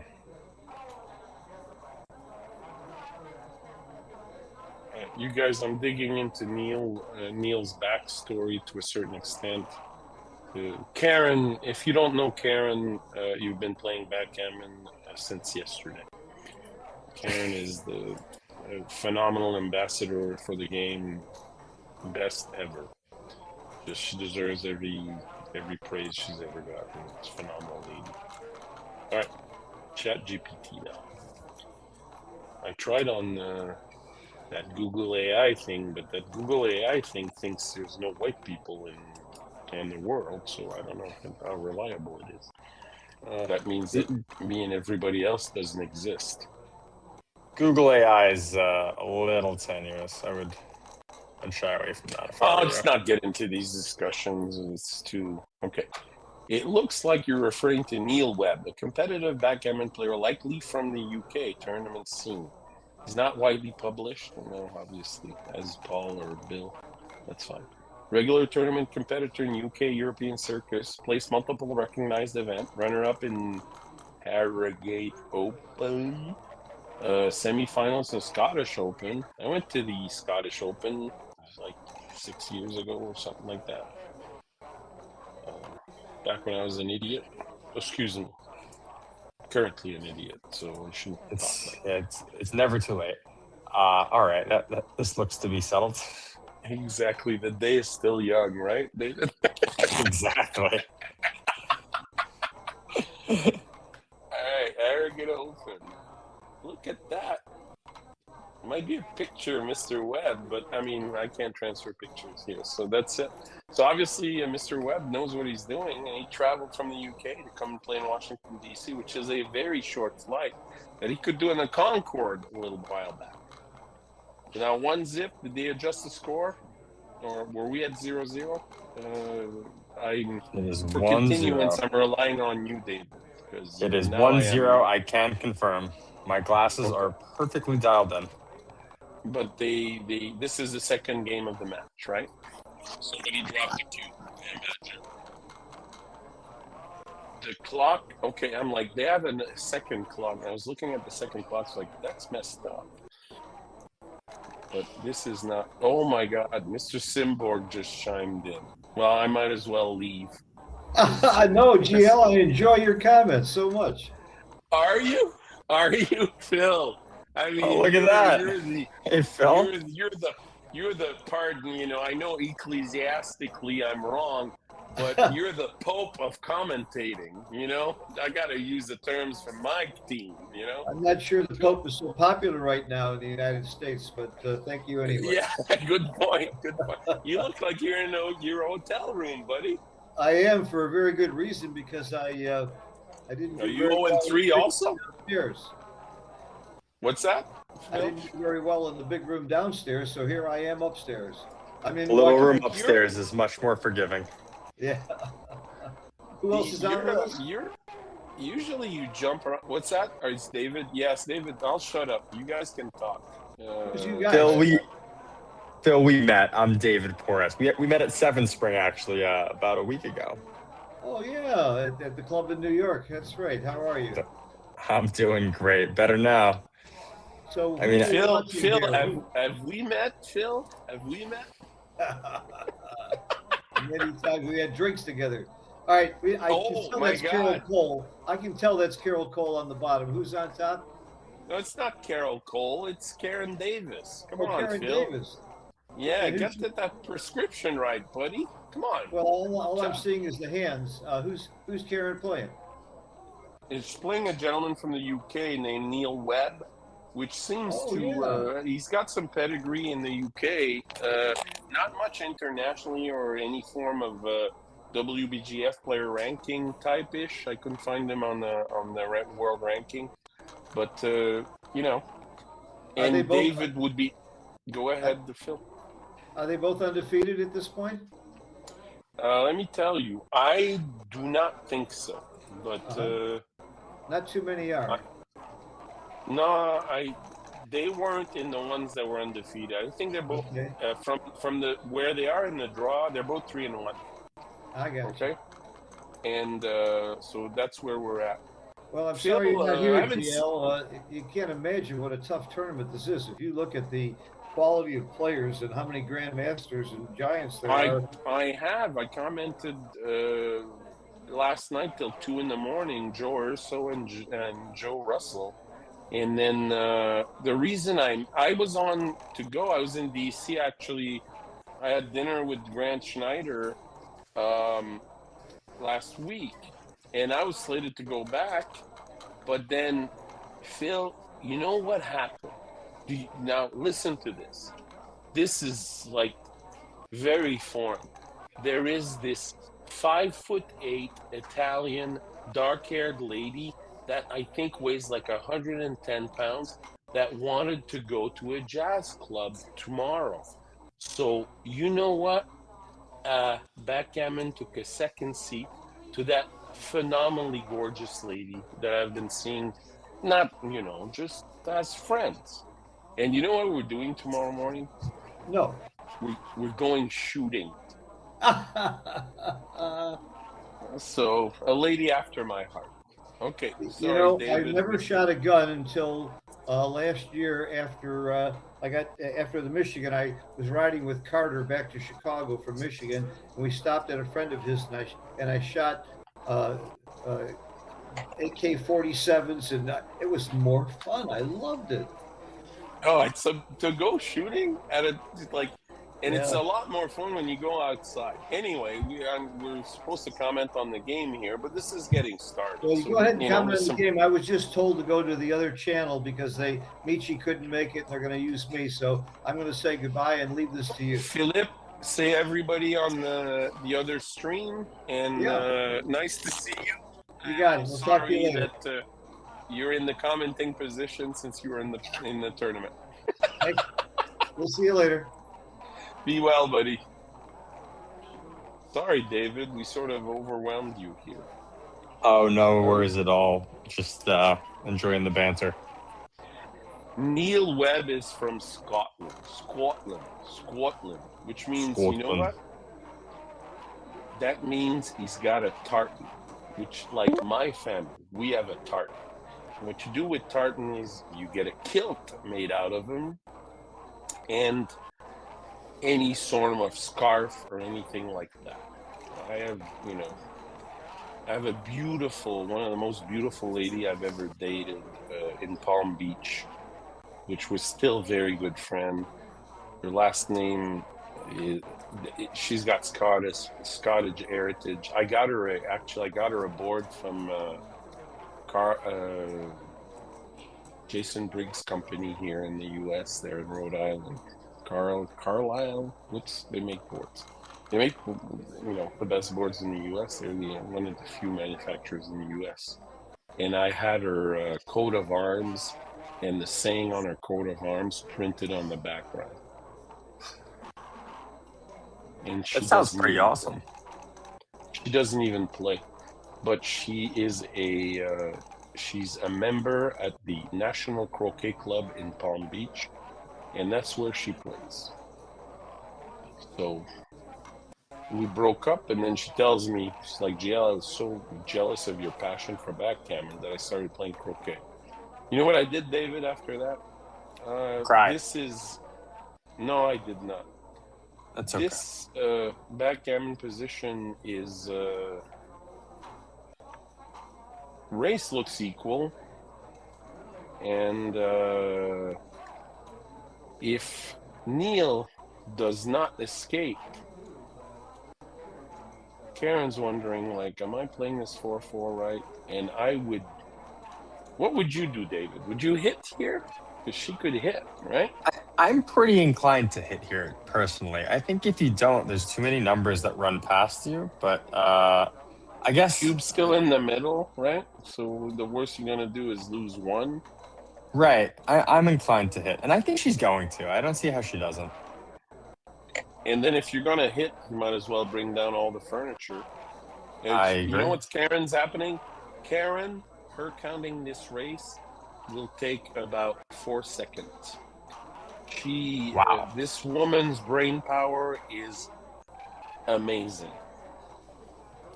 And once she'll figure out the race, which Mr. Kit Woolsey says is of inordinate importance when you're playing,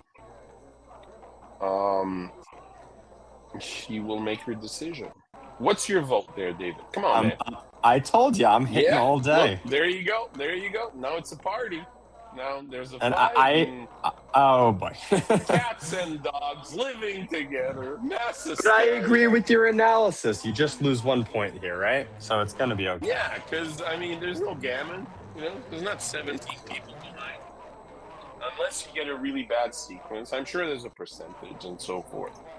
But if you live for, if you alter your life for 11%, you deserve. What did I tell you? I said you can't see ghosts. I see ghosts all the time. Isn't that poltergeist? There's people here. There's people here. All right, so she's gonna bring this 5 in. That looks safe. Yeah. Who's she? No, Neil. Sorry, that's Neil. Yeah. I have him twisted. I know you're an artist and all, and you have to use all those pronouns, but I don't think that was right. Oh, let's not get into that on this call. But no, please not, child. Please. Yeah. But I do like Neil's position here. You do? Gee. Listen, I told you, I'll give you the most cutting edge analysis. Something for everybody. Neil's position, good. No gaps, good. Karen's position, bad. What? You went out on a limb there, Dave. That's why I like you. That's why I like you. Really cutting edge commentary. I you not. Na. Look at that. It's just 6-1, 5-1. Now remember when we said there were no gammons? He may be determined to prove us wrong. No, this is gone. This is a gammon. This is remember when we said it'll just be one? Those are our famous last words. Yeah. Say hello to my little friend. We're all interesting. Good. We're all good. Takes from the back here. I guess it's probably fine. No, obviously. This is challenging. What is it? How many crossovers? 1, 2, 3, 4, 5, 6, 7, 8. And then 1, 2, 3, 4, 5, 6, 7, 8. Yeah, I may have played the 3 to the 5 point there, but whatever. It's a nominal difference, if at all. Okay.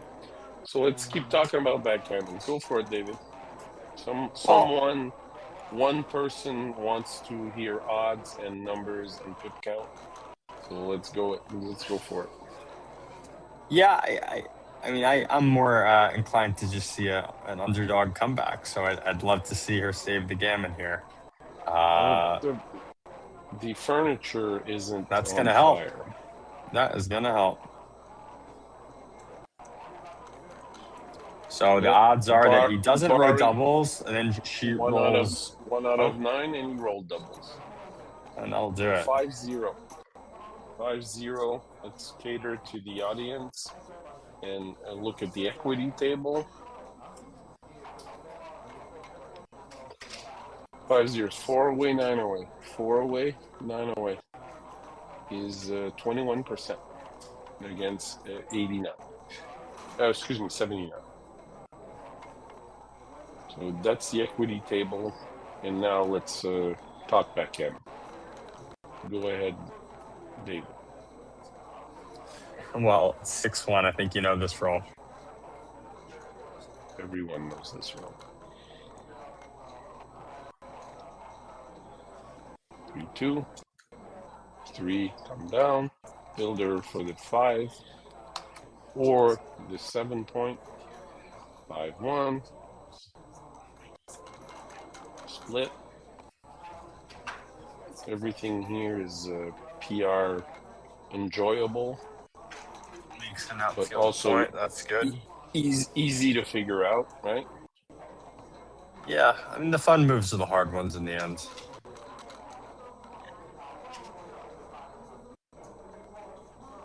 One, 2. I think that qualifies. Yeah, that seems right.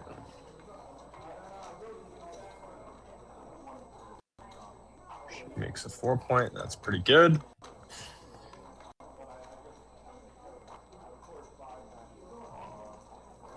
Wow. So Margaret wants us to talk about backgammon. So let's do that. It's Margaret top.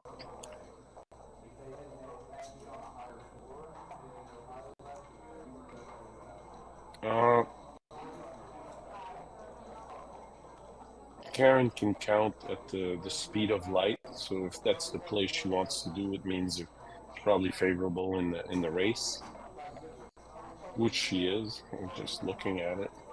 Doesn't have anybody back once she plays the 5. Excuse me. This is Mr. Webb's side of the fence, so Mr. Webb should do that.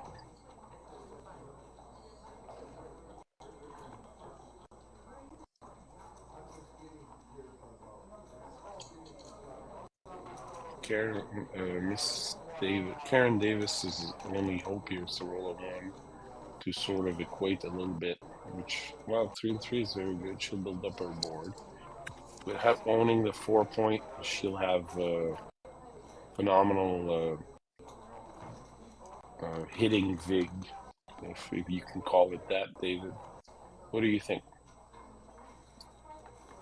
I think this covers. So that reduces that hitting big by a lot.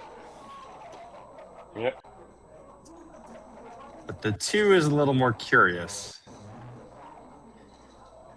You can. There's an argument for just moving that 5 point, that single blot on the 5 in, as opposed to leaving a shot outside. He may be tempted to break his midpoint, only leaving a shot on the 1. Sorry, she may be tempted to. Okay. Was that both rolls? Was that both sides of the roll? No, she just picked up the dice. Okay, that's not both sides. 1, 2. So she played the 1. She still has to play a 2.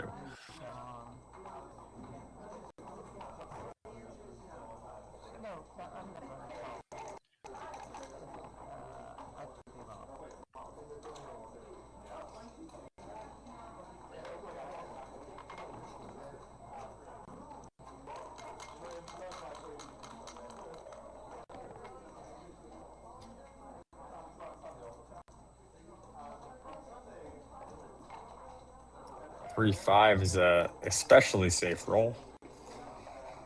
Gets a lot easier from here.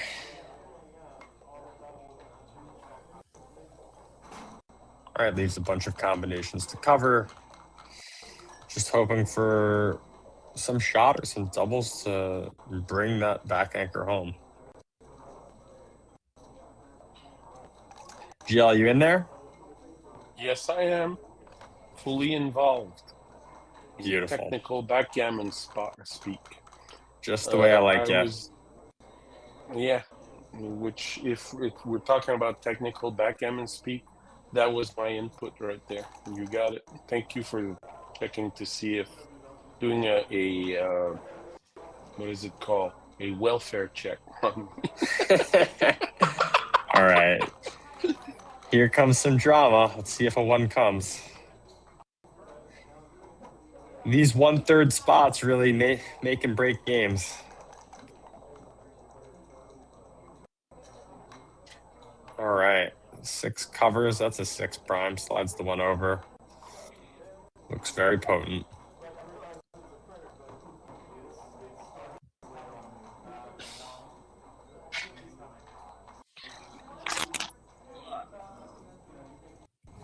Wow, this is a disaster for Karen. I'm surprised the cube hasn't been turned. Let's talk about backgammon, right?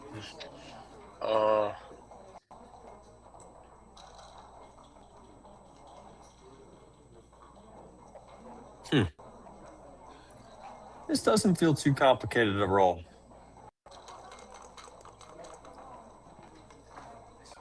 No, it's not. I mean, it's easy on both sides.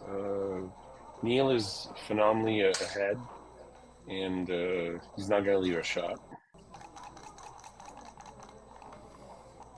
And if Karen happens to have to leave, she only has 2 6s. That'll take care of them. She'll get hammered on. I wonder if we see a cube here. It seems the cube has stayed on the side a little bit long. What do you think, David? I would have given it a... Anyone have been missed? Hard to say. Hard to say. I'm no XG, but I would have been very tempted there. GG is one of my favorite person in backgammon. And I won't talk about why, because, you know, Margaret might not like it. But GG All right, let's keep it to backgammon. Come on. GG is an ambassador for the game. He's such an enthusiastic person related to that. There we go. We have a double. And what do you do here, David? Take, drop. If you're in Karen's shoes. First of all, Karen is behind 3-0. There's some equity swings here. Wow. I think I have a hard time taking it, but I see why she did. Well, she's down 3-0, so, and she has an anchor. There's no gammon here. You know, I've said that before. Yeah. Look at that, 5-5 now. Now she's ahead. Yeah. That cube, Bungie. That cube might hit supersonic speed going the other way. Yeah, that's coming right back. Oh, it might have been a very good take, especially if you practice Santeria and can will 5s into existence. If you make decisions on, you know, 1 out of 17 rolls. You know, like you did earlier. Brother, that wasn't a decision. That was just wishing for drama. You know where I was going, David? I mean, I'm surprised we haven't met because, you know, you get my warped sense of humor, which some people don't. All right, so this surely is coming back. You talking about the cube? Yeah. What color is the sky in your world? You want to count white? What are we doing here? What are we doing? 43?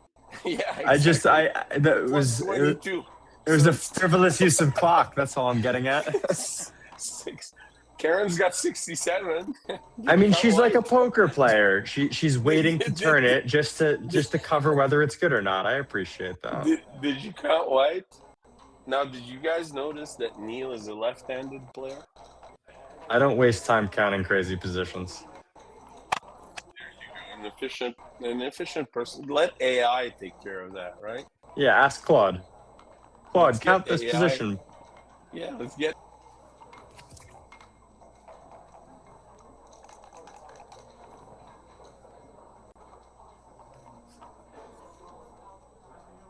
Wall of denial, I think, is calling me cubophobic, or maybe calling them cubophobic. I don't know. Both would be true.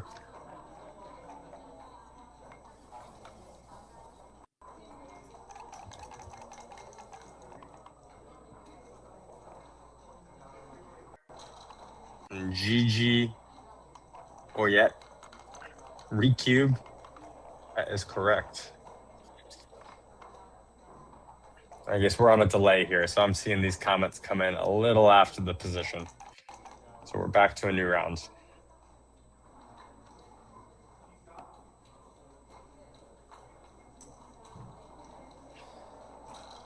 What to do with the 5 here?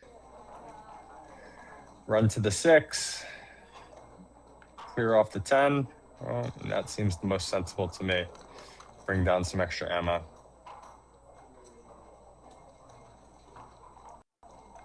That's unfortunate. 3-1.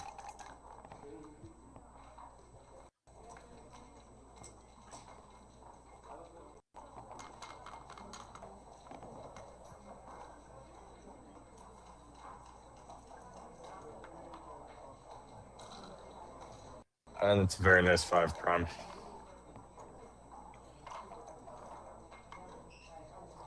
Well, I think a cube's coming. I would be surprised if it didn't, and I am surprised. I guess maybe he saw it as a free roll.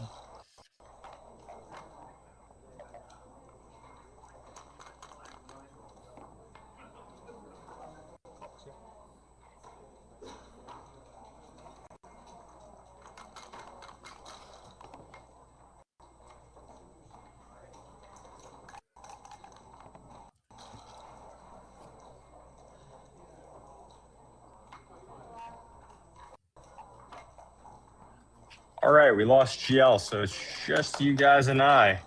I'm no math whiz either, Mick Z, so I will roll with you, but agreed, 1 in 18, not 1 out of 17 sounds way more reasonable to me.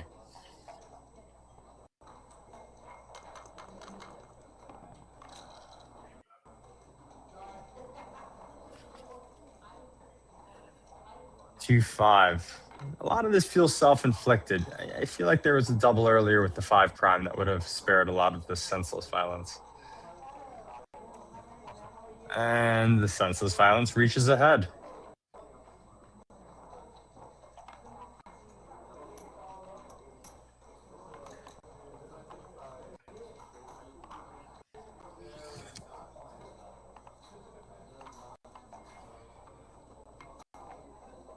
All right, all tied up at 3-3 now.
2-1. All right.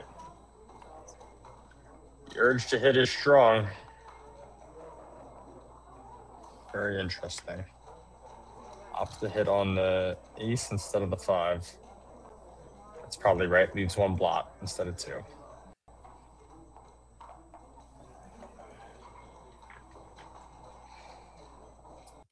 Karen Davis turns the cube.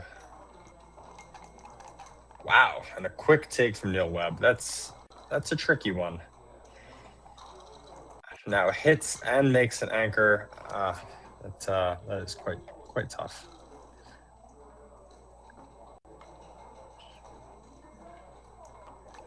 So slots on the 3-point, not ideal, but really all there is to do here. 4-1. Well, should probably break her 8. That at least gives 3 stacks of 3 checkers, or she comes down from the bar. Okay. Fun. I guess the point here is with no home board, that's okay leaving that shot. That doesn't matter. If Neil happens to hit that single point, she'll come back and hit his blot, and the fun goes round and round.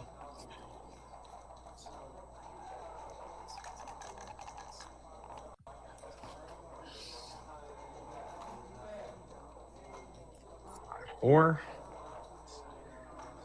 well, she can get very safe here, and I think that's what she'll do.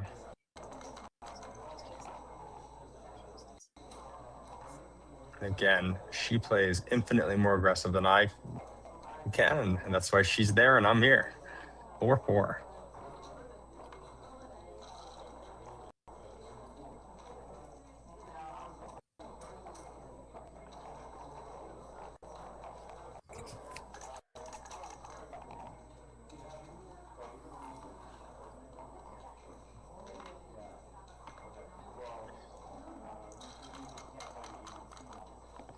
Covers. Still leaves that shot on 6s.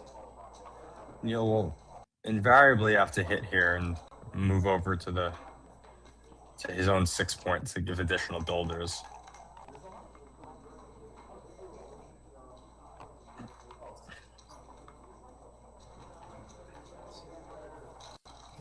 Okay.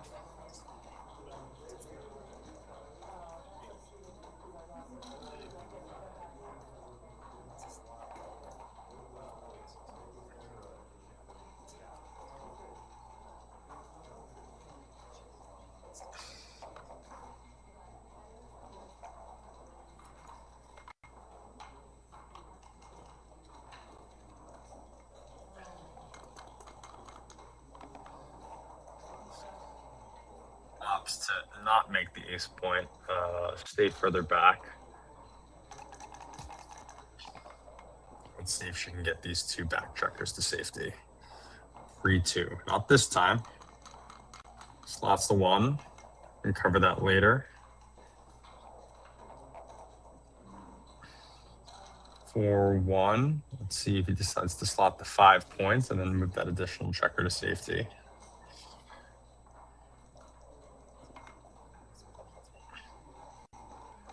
That seems rational to me.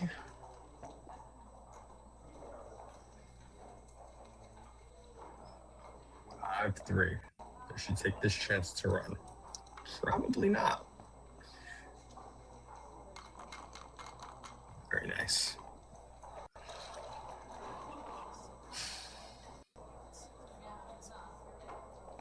So he covers, and she'll have another chance to try and escape.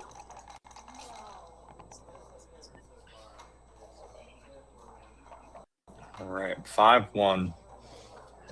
But I think she plays it super safe here. On a lot of numbers that Neil can escape his anchor with as well, she can come back with a shot. Of course, doubles does change that dynamic a little bit.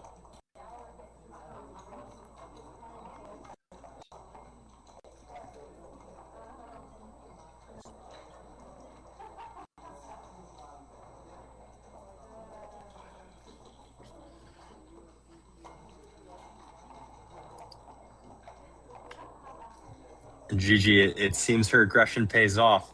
great play when it seems like they can see the future and they're just stacking the odds correctly.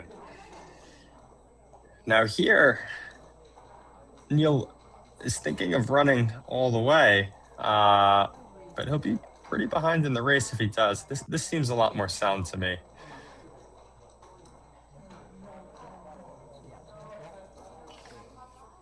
He'll have 6 checkers out. She'll have 2 checkers out. And save any 6s. He'll have to ultimately consolidate a few and leave less shots, or less comeback shots, I should say.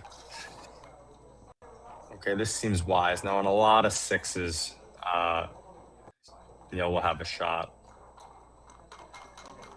So here we go. Neil looking for a 1. Doesn't find it.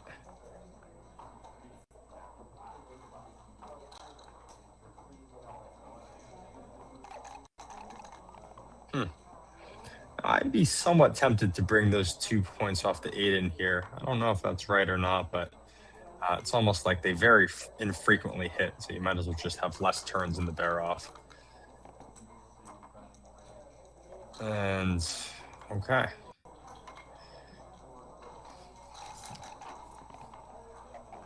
Four. There we go. Roll doubles like a grandmaster. That is the way to do it. I think this should wrap pretty quickly.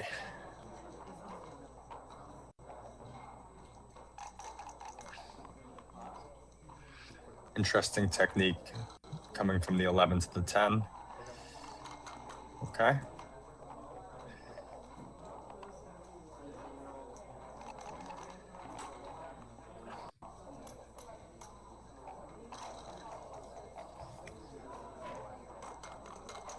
There are some gammon odds here, surprisingly. Let's see if they can convert. 1-1, not ideal. Neil gets gammoned by doubles, followed by him rolling 1s. Okay, that looks, or 2-1 rather, that looks to be safe. Okay, that's enough.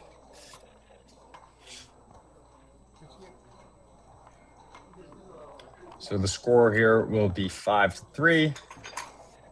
Karen Davis in the lead with 5. 4 away, 6 away.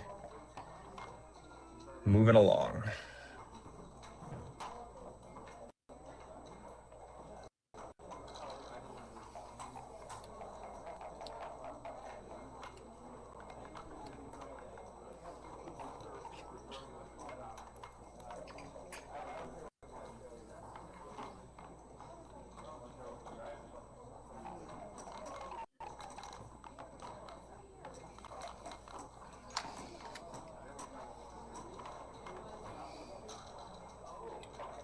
Four, 3.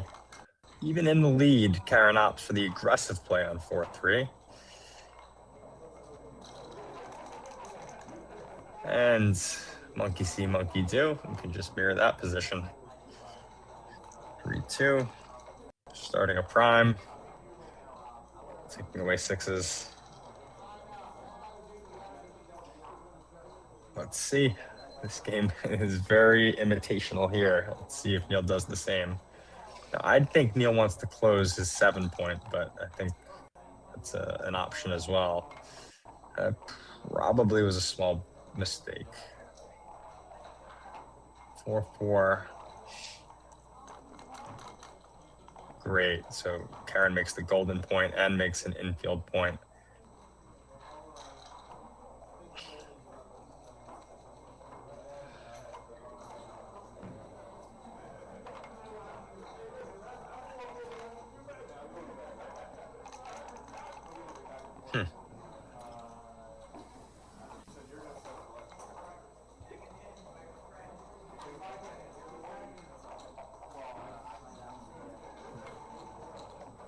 Six. I mean, she'll just play the very safe play here. There it is. And if Neil doesn't have a great roll, which includes an anchor, there's some odds of a cube coming, so he's going to look for a 4. And that should do it. Great. Still some doubles here, but I think Neil can take now. Without that anchor, it would have been pretty sketchy.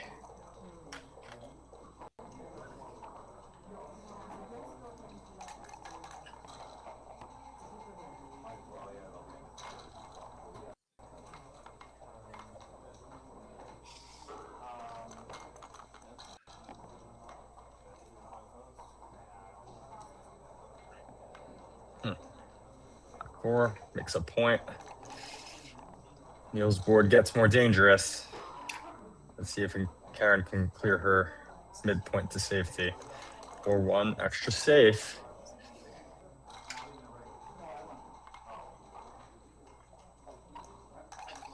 She'd love to see 6-5 or some doubles here, but certainly has a few turns to get there.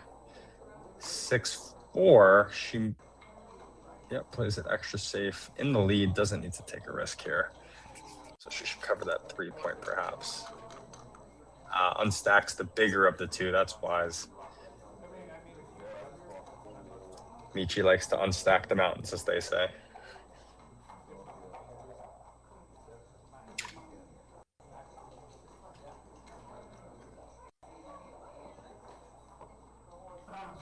Three, one.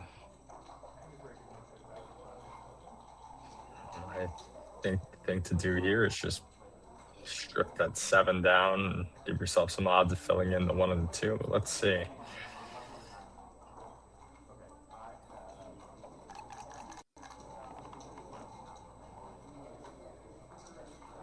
Oh, I'm up by roll. Excuse me. 4-1.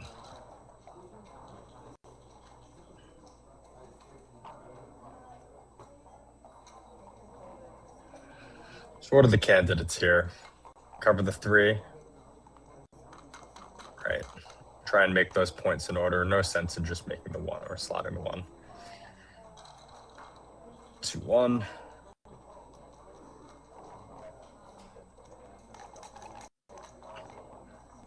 Now I would have thought he maybe would have slotted the 2 there to try and cover it.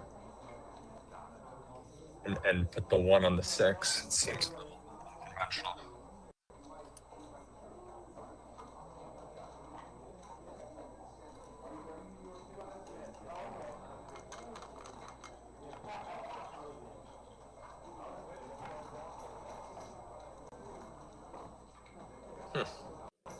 Well, certainly the cube's coming. Certainly it's a drop.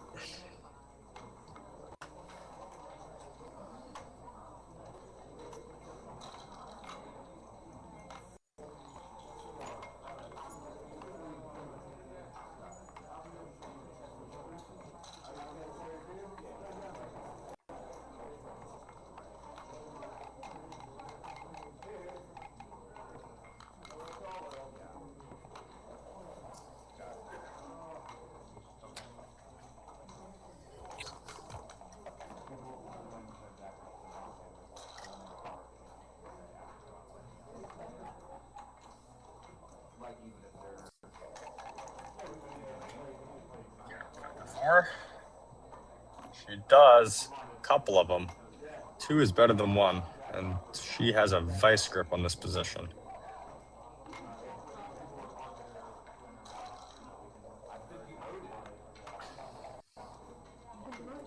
Interesting trade-off between hitting and making your 5-point or hitting and making the golden point. Certainly the 5 points more aggressive. This looks like a double.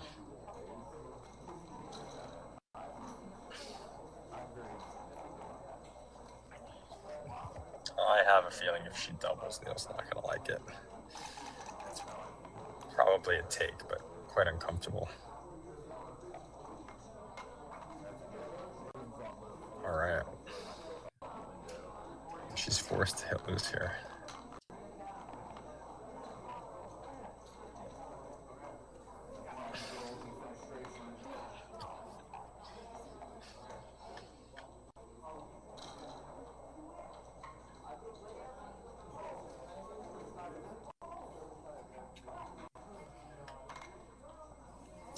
Gigi, that's quite the lucky jacket, I must say. I'm jealous of it myself. 4-2. What to do? Do you make the golden point? Do you hit? She is a hitter.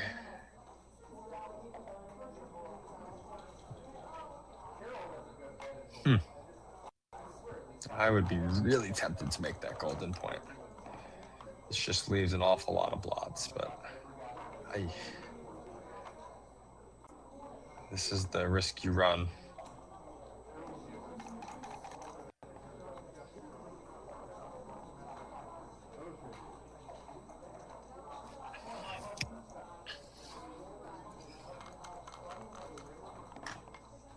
And you'll still have a lot of work to do here. Karen can certainly point up and have 2 anchors. Plenty of time to figure it out. The position equalizes a little bit with 3-3, that's for sure.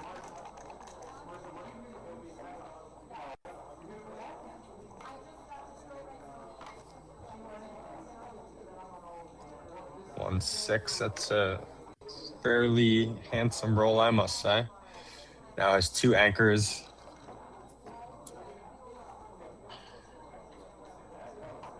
As Jill was saying, having a 1 and 3 back game is advantageous for XG.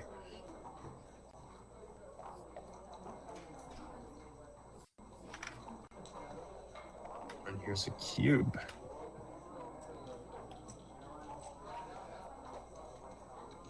No, I don't have the match equity tables in front of me, but I imagine what she's thinking is if she takes it and wins with this decent back game, she'll go to Crawford and her equity will be in the high 80s, I believe, or sorry, low 80s. So worth the gamble. And if she were to drop it, it starts to equalize quite a bit at 6-4.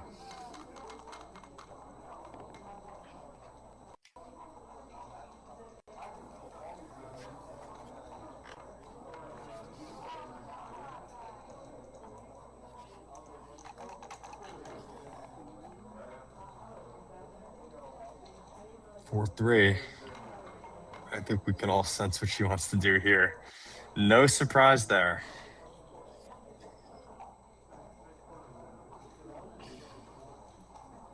And there are some unlikely but possible ways in which this gets gammonish.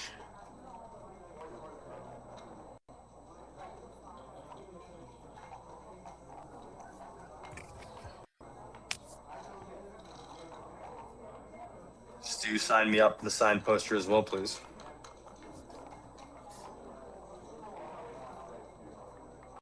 Two, 5. That does not undo the harm. No, this can get quite dicey.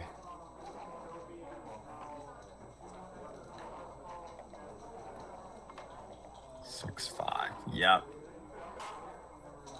Yep.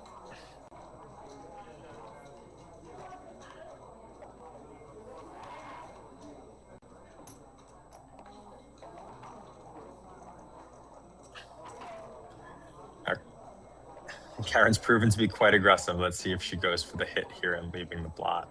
It is tempting. It does lead to a gammonish position with 2 to cover, although having the opponent's 6-point made and having a 5' also looks very good. All right, this seems technically sound. I can't say what I would do in her shoes. I think I'd be very tempted to play for that gammon and end the match here, but this does feel technically sound to me. 6-3.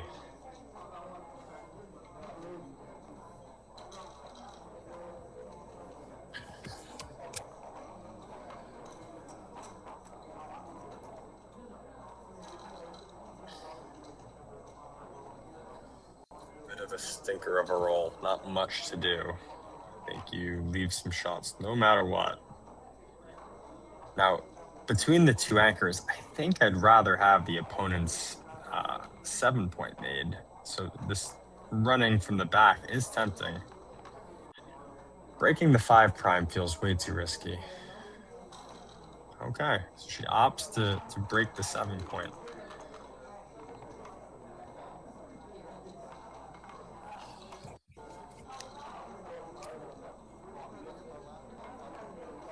Well, hitting leaves a comeback shot no matter what. And the comeback shot gets quite gammonish.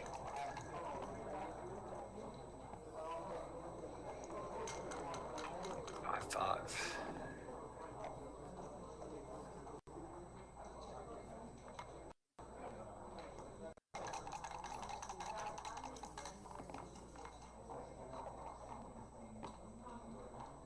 Okay, very safe. I guess the other 5 she's considering is the hit, which she would cover with any 4, any 5, and then some 7s. This just feels much safer. You still have 3 different numbers to hit and cover with next turn. And of course, she'll get that chance to do so. He does not escape.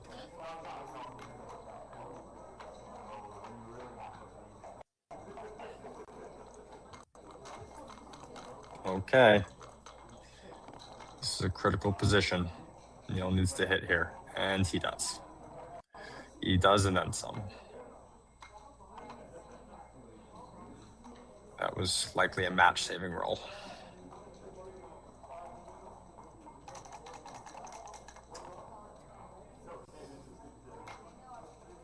One, 2. All right.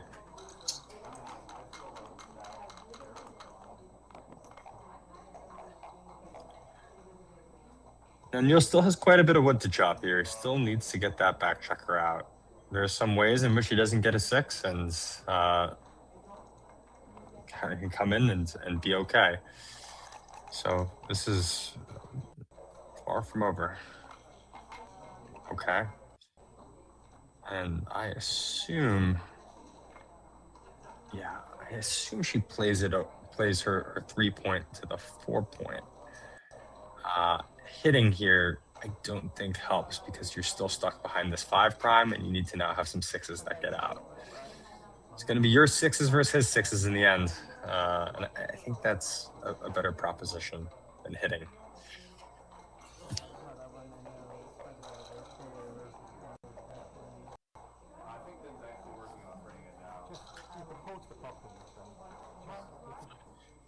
If you're not sure, we can just ask. Okay, let's see if that's legal. And so I got confused playing the double ones. So I think I've played them all. I'm going to do it differently nonetheless. But the question is whether you can back up and see if this is the original. Yeah. And it's a question of where this check is. I can't remember. I'm not sure. They're less behind each other. That's the advantage of the technology, isn't it? Yeah, I think it was there. Yeah, I do. There was a 2-4 to hit when I hit the 4. It's going to take a second. That's fine. That's delay. That's no problem. We pause the clock. So the question is, what is it? Yes. Yeah. What is she saying? Just it's just going to be a bit of a delay, but not long. All right, guys, we're now joined by my friend Yarden. Yarden's here to help commentate this. Yarden, what do you think of the position? Second, gotta grab the chair. All right, pull up a chair. You're in for a good one. We're having a little sweat here at the end. Quite the spot we're in.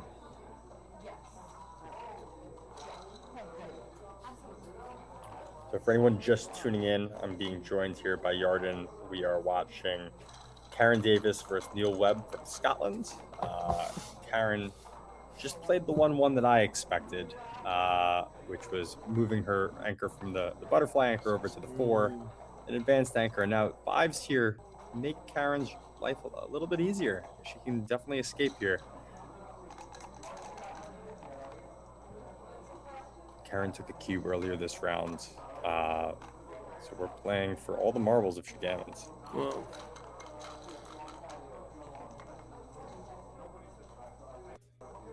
1-3.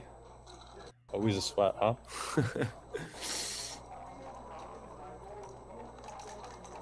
Wow. 3-3 is good.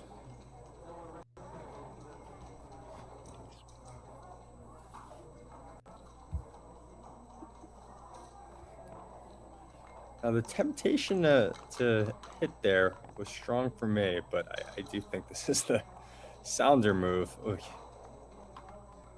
Ooh. Easy to say now that it's tempting to Yeah. hit, but I would have been urged to. And you know, she's played aggressively in a number of spots today. I would have thought she'd go for the more crushing move. The chat here seems to love it.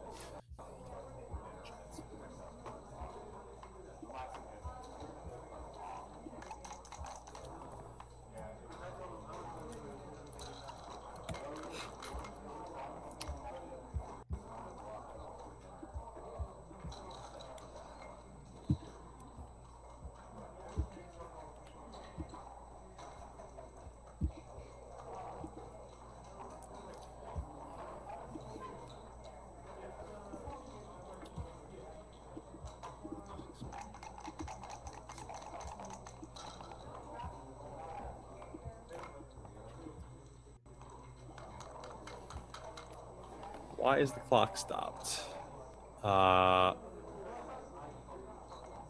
not sure. I think we're on delay here with those comments. 5-5. Oof.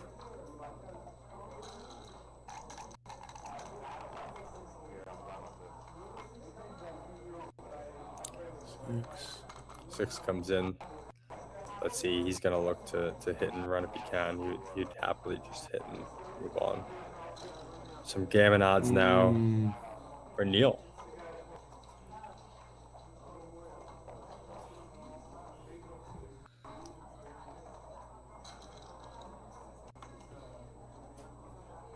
Yeah. I think what he's realizing is there's no duplication available here. It doesn't make any bit of difference.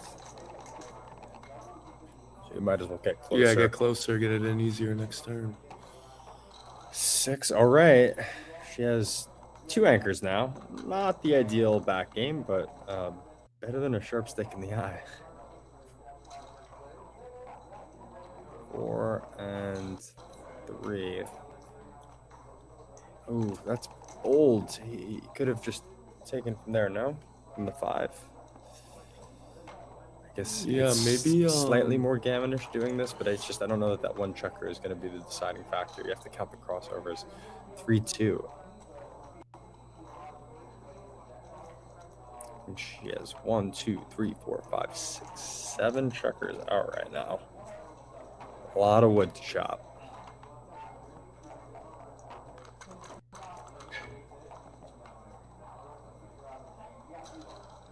And of course, and it's the risk you run by leaving that odd number on your last point.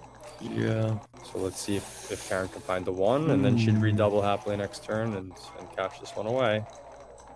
It'll make things interesting. And nope, no siree. So I suppose there's the odds of him rolling 1-1 perhaps, followed by you getting a 1. That's 1/3 times 1 out of 36. Reroll.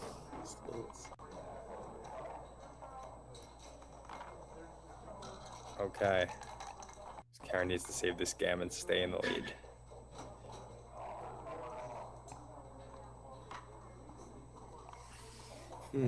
Yeah, I mean, double 6s, double 5s is kind of... She's going to need some doubles for sure. Yeah. She's going to need some doubles for sure. I mean, really double 6s at this point. Double 5s, maybe. Not that.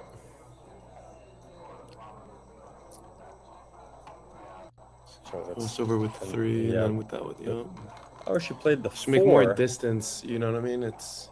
So she's ultimately trying to solve for how down the road she can leave as many double combinations alive. She wants to find a position where not just 6s can get one off, but 6s, 5s, and 4s. Right now in this spot, she probably is most fixated on 6s. So here, even 6s don't work in this position. Yeah. And it's over, I think, that's right? Jin, yeah. That's Jin. No roll needed. And that's that. All right, 7-6. Big flip flop here. Now we're up to 2 away, 3 away.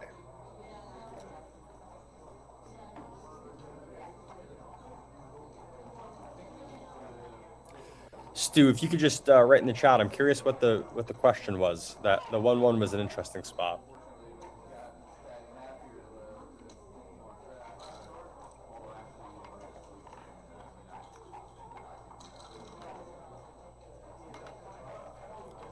So, Yarden, if you're new here, Karen is a backgammon legend. Okay. And Neil is all the way over here from Scotland. Quite the fun match. This has been back and forth. 7-6.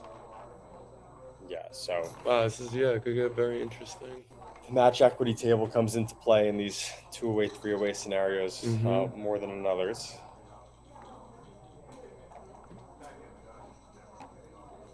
Now, guys, I know the last commentator was quite the handsome guy, but Yarden's even prettier. Don't you worry about a thing. Appreciate that. And he's great at backgammon for those purists for the game. Not as good as this guy though. 6-4. That's not a roll. That's just sitting there. I got too excited. Well, it's 11:26 here in DC for whoever's chiming in. We are burning the midnight oil. Hopefully getting to a resolution on this part of the draw.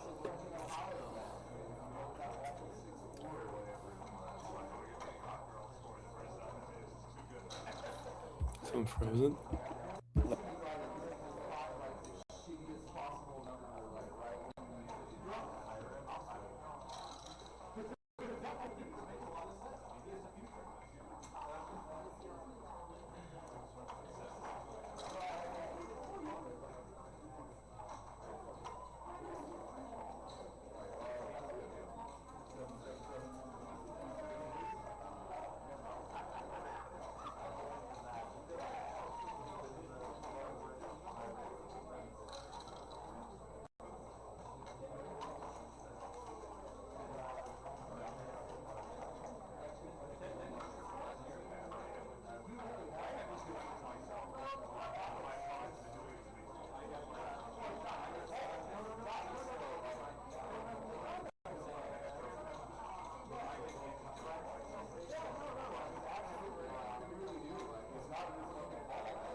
I couldn't see any water over there.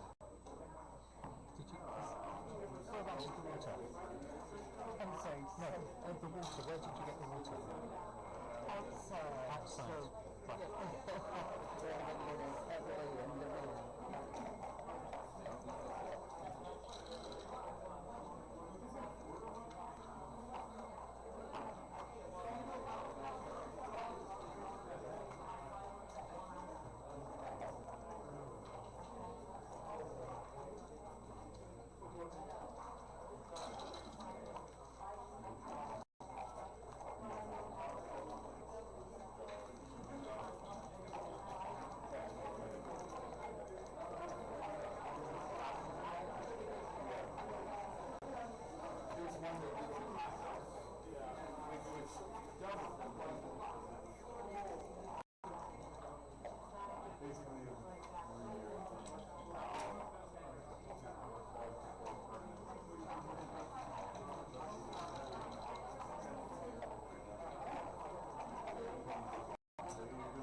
All right, we are back from break.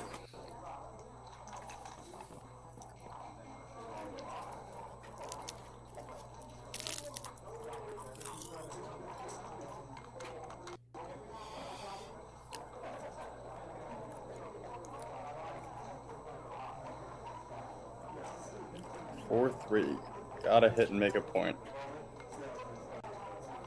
Yep.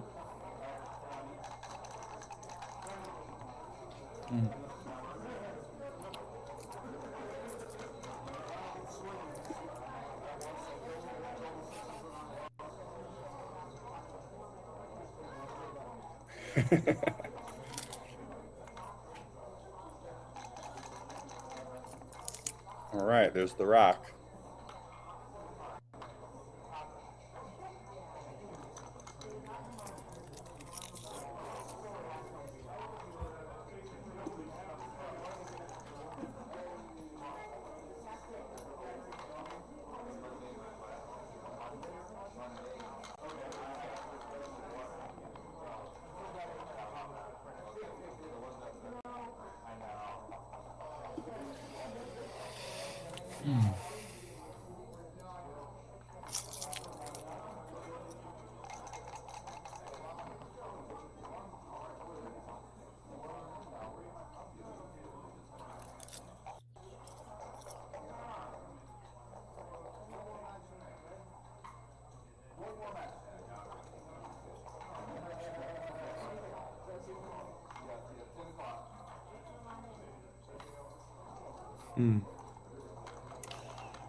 Oh, wow. 6-6 is an above average roll. Well, Thought to they be still good. have the piece in the back, so. Yeah, I think you just bring the extra 2 down, and you have a lot of ammo to fill in the 2 and the 3. 4-1. All It's right. looking pretty good there. Karen's It's going to working be on her tough. I contain. mean, he She's needs gonna a need 6. He's going to need a 6, yeah. I That'll mean, work. that actually is That's pretty fantastic. Yeah, pretty fantastic. Holy. Might be the best roll. Could have gotten there. Yeah.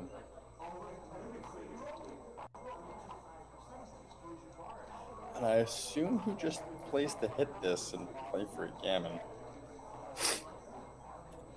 You know, if he wins 1 point, Crawford, and you have a lot of equity on the MET. You win 2 points, you win. So you might as well just take your free roll here. See if you can hit a 1 or a 4.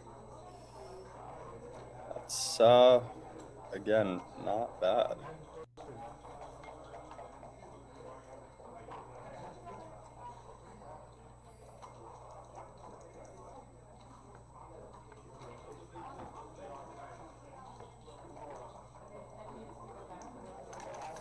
Yeah, I mean, it's not looking good.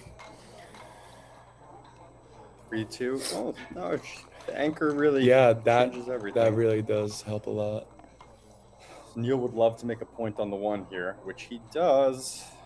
Let's see, making a point on the 1 does play for some gammon odds. And I But think, at this point, would you rather have the anchor there or on the 1 spot? I think by hitting, he just wants to win. And I think that's the point. because he can close this out with a gammon, and there's high gammon odds here. Certainly not a favorite to gammon, but gammon odds nonetheless. So he's probably going to play it safe. He'll probably bury a checker, I guess, stick it on the 1, and then bring the 3 in safely. That looks good to me. 3-1, okay.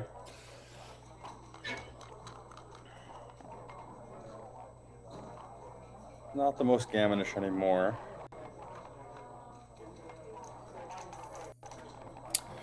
Looking pretty gammonish to me.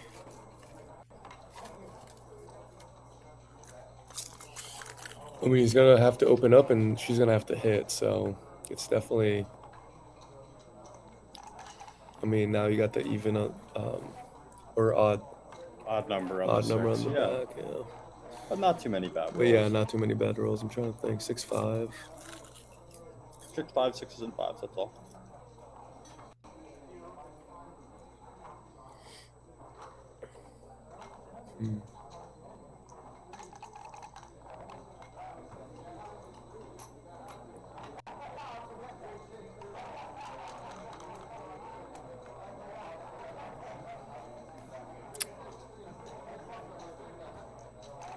Very safe.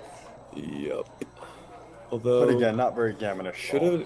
What about? Should he not have taken the 5 and 4 on the 5 and 4 points? I think so.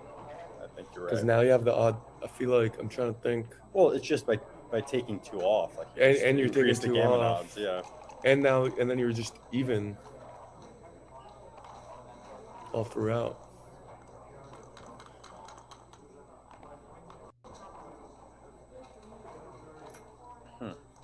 Oh,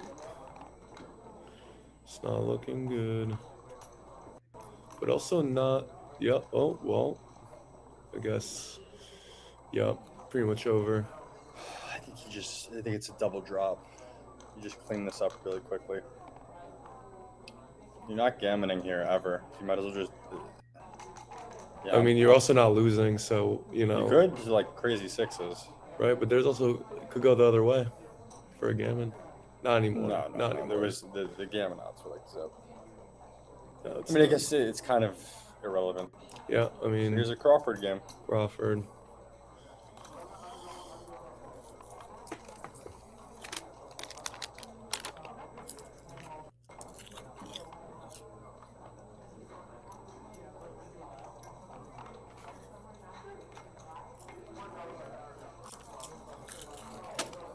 If you're hearing crisps, we are snacking on some Beautiful seaweed snacks. yeah, seaweed snacks from Kirkland.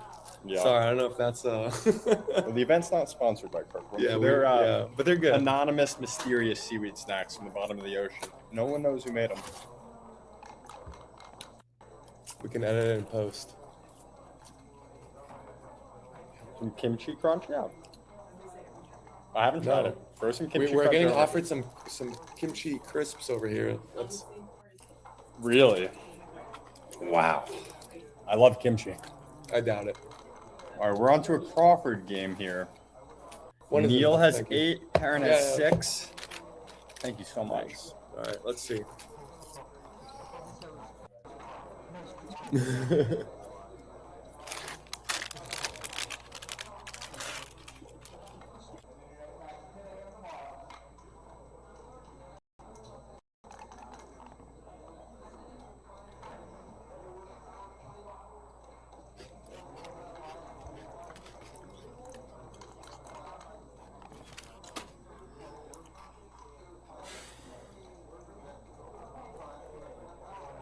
All right, very safe. Make a point. Leave no blots. Mm-hmm.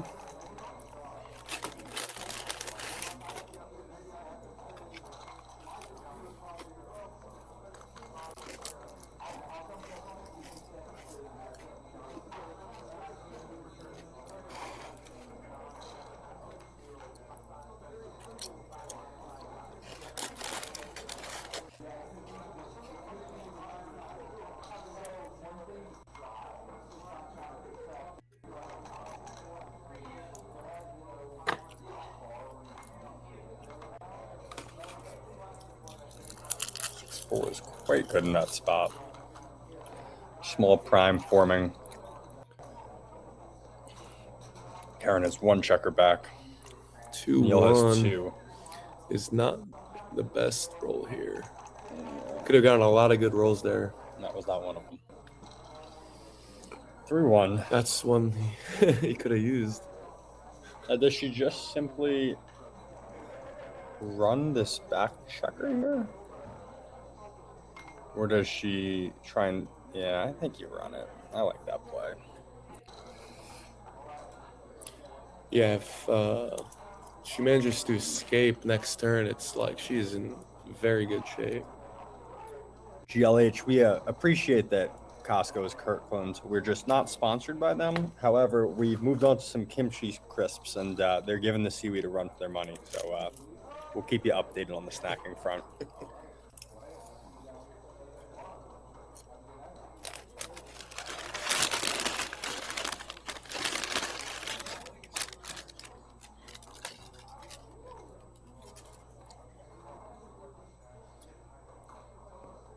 Karen's having to think here. I guess the other move is to slot, perhaps.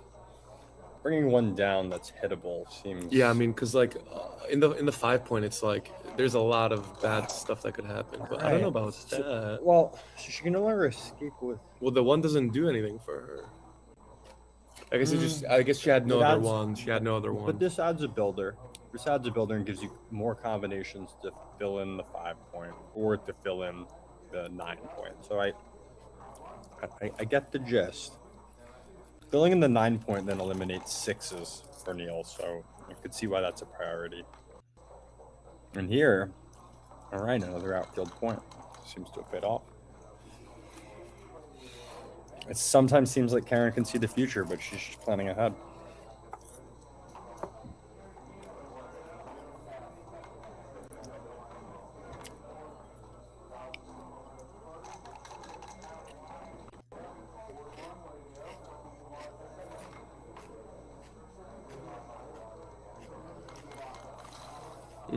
All right, 2-5 would be.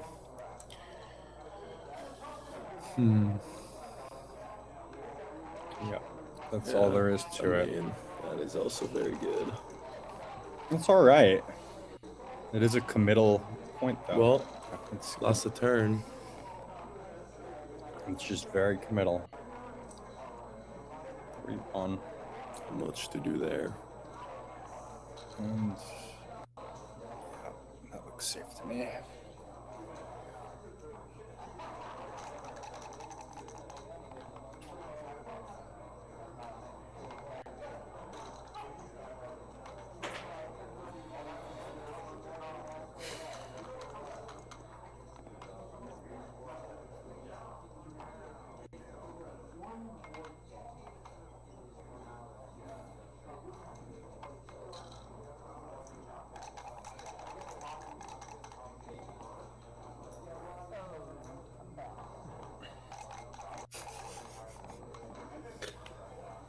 Sorry, that was us snacking, but GG, we're sorry about the crinkling sound. It's 11:43, so we really got down to snacking.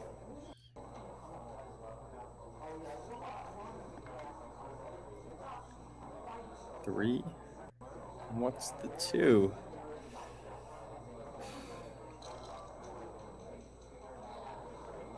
It surely must be tempting to want to escape. Take those back chuckers. Oh, okay. Thanks, Vinny. Vinny, we appreciate you having our back.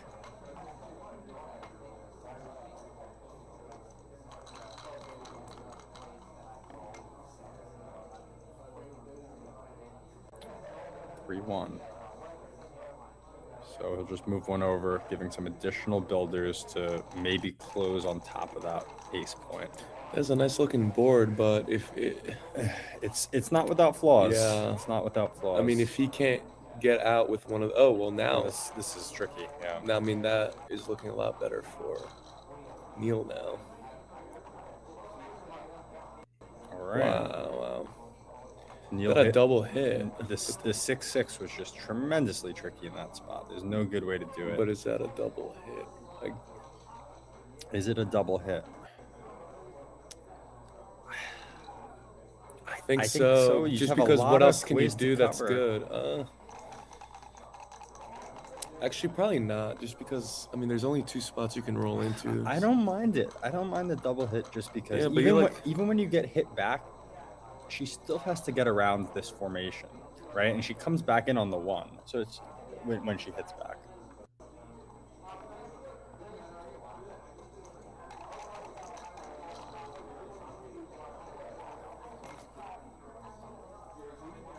Four, 6. Here we go.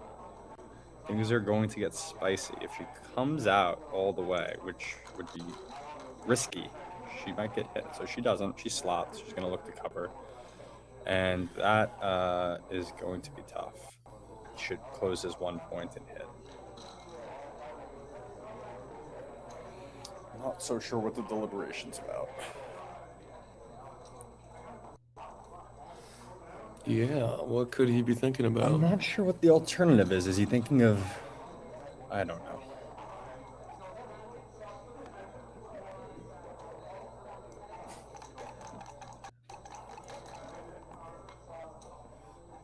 All right, no hit. Why? I couldn't. There has to be some reason, right? Because I think that must be a mistake. But is that a mistake? They're here, and we are. Did we miss something, people in the chat? Yeah, let us know in the chat if we missed why they shouldn't have hit the 1 and covered. It just felt very like forceful. Yeah.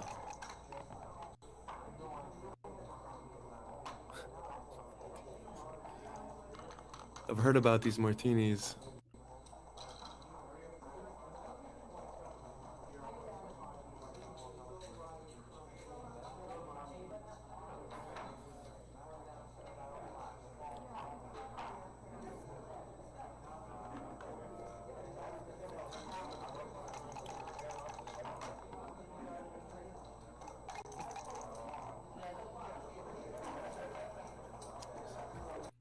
And this is what happens when you don't hit. You run a risk now. It's just that. I'm still shocked. This Why is senseless violence here? It really cost him the game. Well, it's not over. Now it's just a race. But it went from what I think would have been pretty settled to now quite the race. Yeah, now it's super close, and he's behind now. Well, not really. Actually, she has Karen a lot has on a the ton 6 on the point. 6. Yeah, it's not so easy.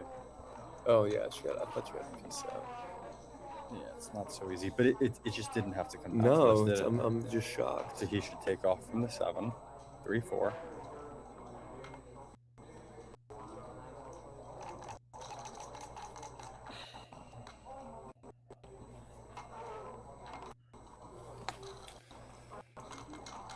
Very interesting.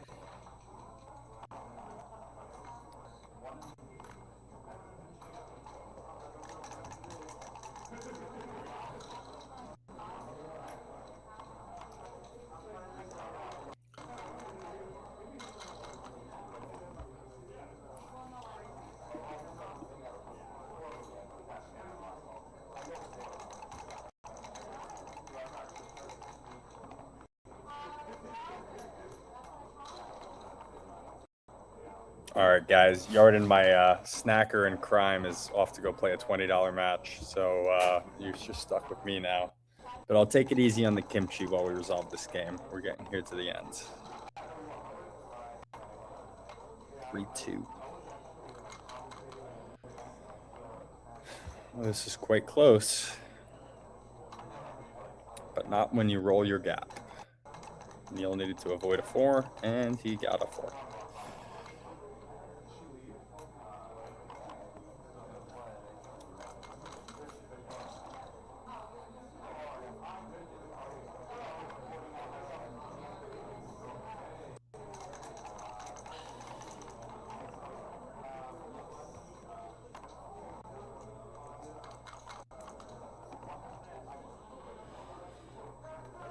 Oh, Neil is getting saved by the bell. That is quite the bailout.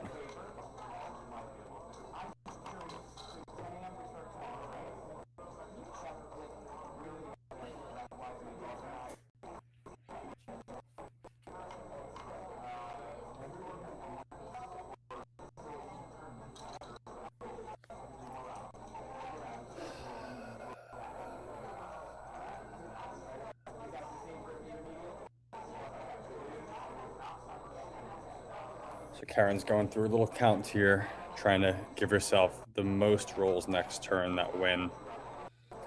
Usually it's pretty obvious, and moving one of them to the 1 is right, but in this spot, just not necessarily the case, because then you require a 6.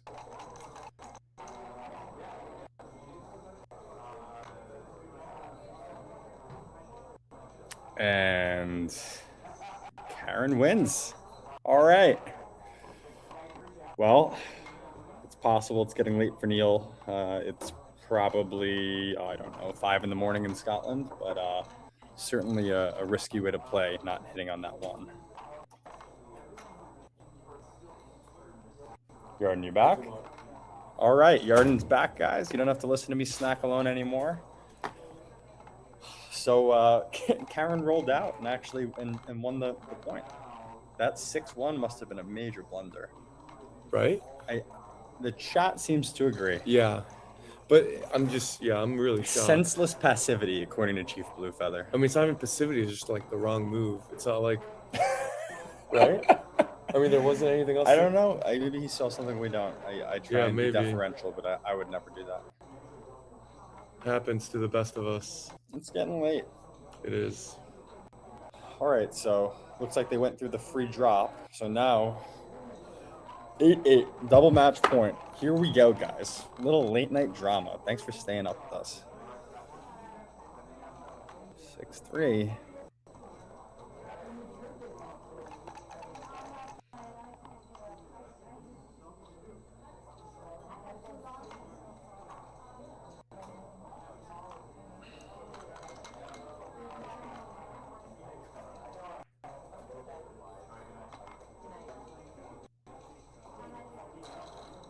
Five looks right and come down. Yeah, that move plays itself. But you can see they're taking their time, checking every possibility. Even on the obvious moves, they're just taking a minute to let it soak in, and that's good process. 6-5. All right. Perhaps a little less obvious.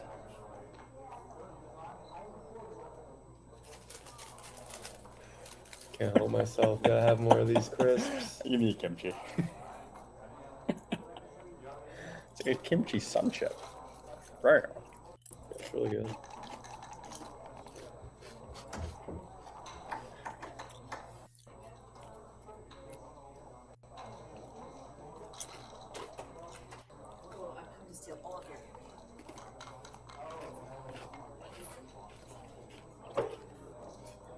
Five, 3. What to do? 5 is forced. And 3 is ugly. All right. I can't say I disagree, I just hate it.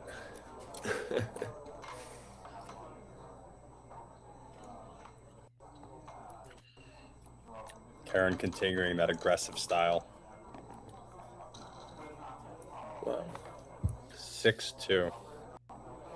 And it seems to pay off.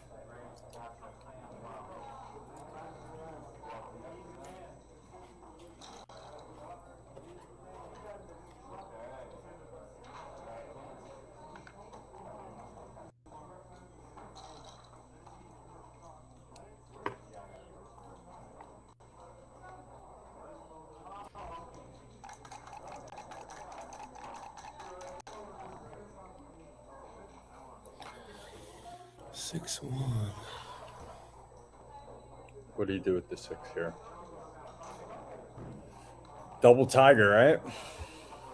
Double tiger feels wrong. I guess it's not technically double tiger. You're only hitting once, but you're leaving 2 blots. It feels crazy if you Karen's thinking about it. I mean, but this still leaves a shot. It's still early. There's a shot open. Well, 2-1. Okay. Looks good to me. That's a no-brainer.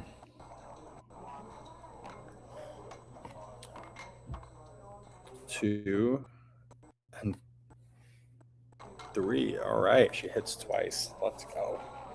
Play for the win. Let's not leave it up to chance. Let's just play for the win. Sometimes you just have to win. 3-2. Cover for sure. Now let's fight for that 4 point. Oh, wow. Hits again. I love it. Way better than the 4 point. Agreed, Karen. Karen, don't listen to me. I'm listening to you.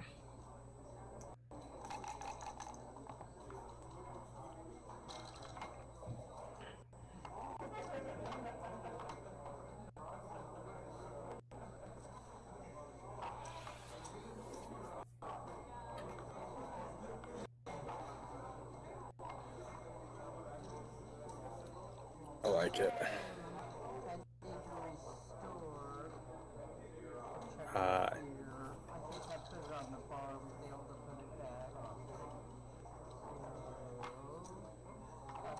There we go. That's where that belongs. This might be all Scandinavian.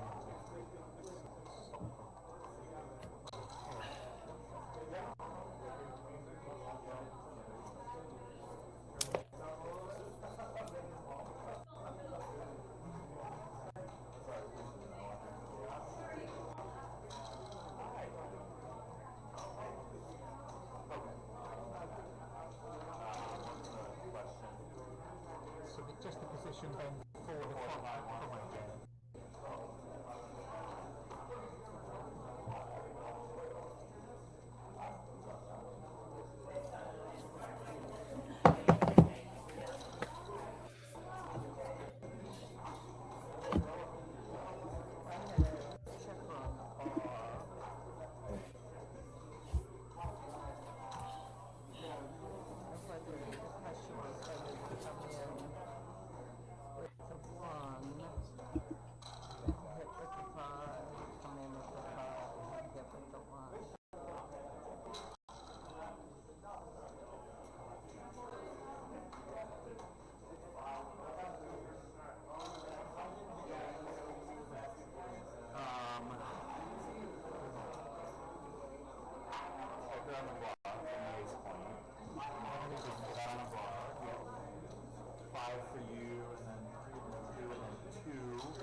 All right, little in-game rewind, it seems.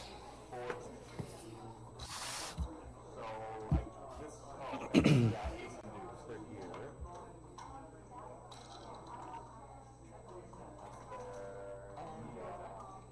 this yellow checker you said is on the.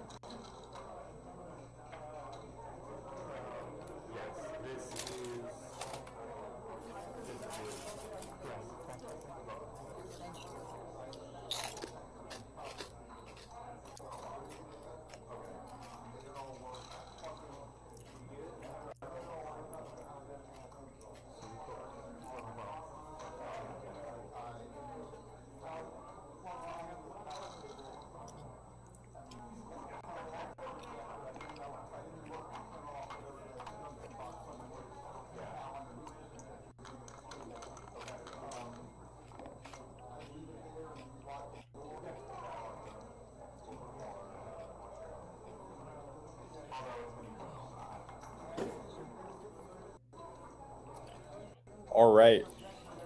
In with the 2. What to do with the 6?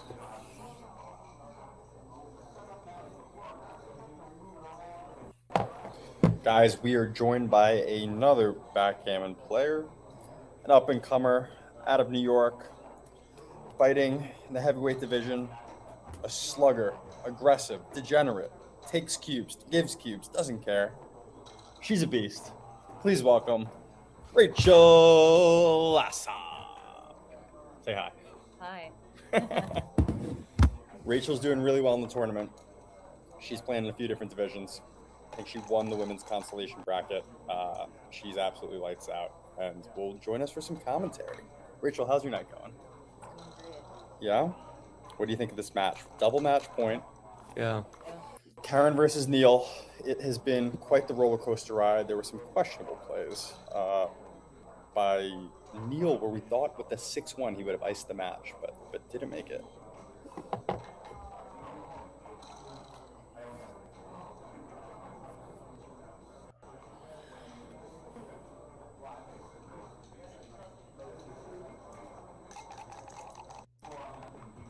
Now, look, Karen's playing lights out, but at a minimum, her lucky jacket, sensational. Are you kidding?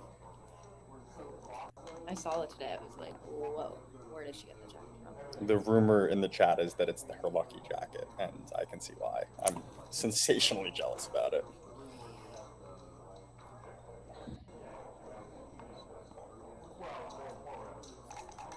That's a good point, Vinny. I've definitely been stuck in some situations where I didn't remember the position of the move, you know? Vinny BG reviews, good shout out. You avoid a lot of headache that way. This And you know hour. what? I still make those mistakes here and there. Yeah, we're only human. 6-3. What to do?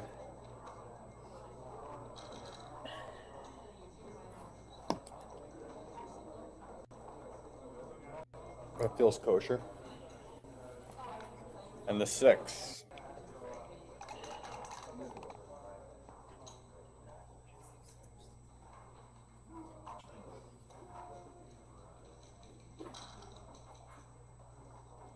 Five threes. Oh, sorry, 4-3. That changes everything. 4. Look at that. That lifted checker technique. Karen must have been reading the chat.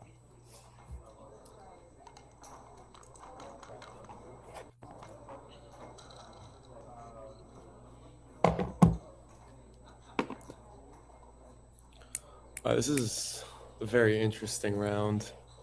So much could happen. Always a sweat.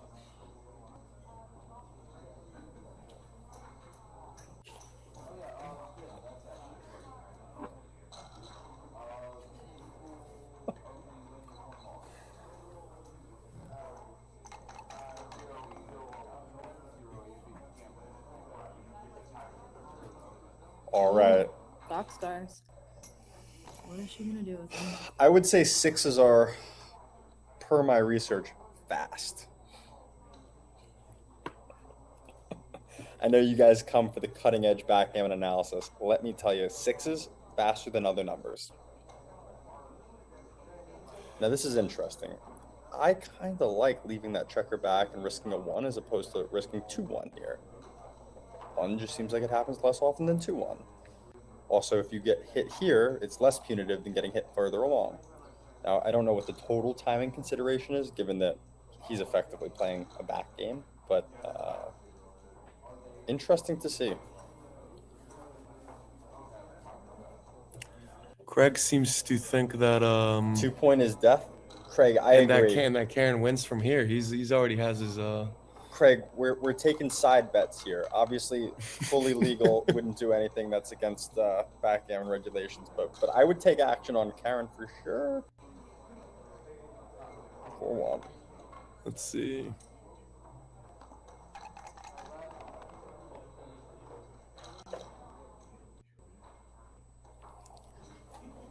Six-one. All right, guys, we are joined by another heavy hitter. He hails from Turkey. He's having a tremendous bad go today, but he's still really good. Please give a warm round of applause for Alper. Hey, Alper. Hello. Say hi to the chat. Hi, chat.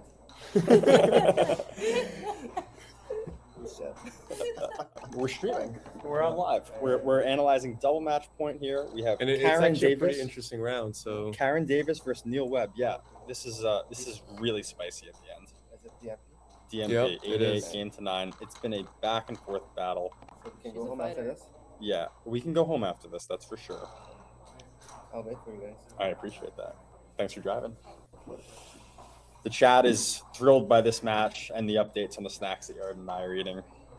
We're looking at our table now, still working on seaweed and kimchi. We'll open up other recommendations though, chat. It's just, when we were eating just the seaweed, Karen was losing. We added the kimchi, Karen started winning. I don't want to be superstitious, but just trying to be reasonable here. Your next feels similar.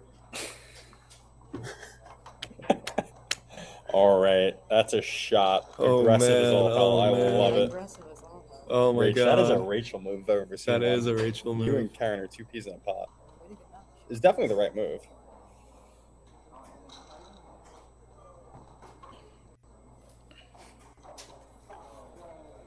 Wow. Guys, if any of you are at the DC tourney, come say hi to us.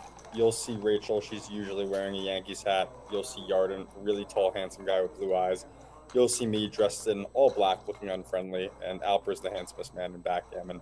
You can't miss us.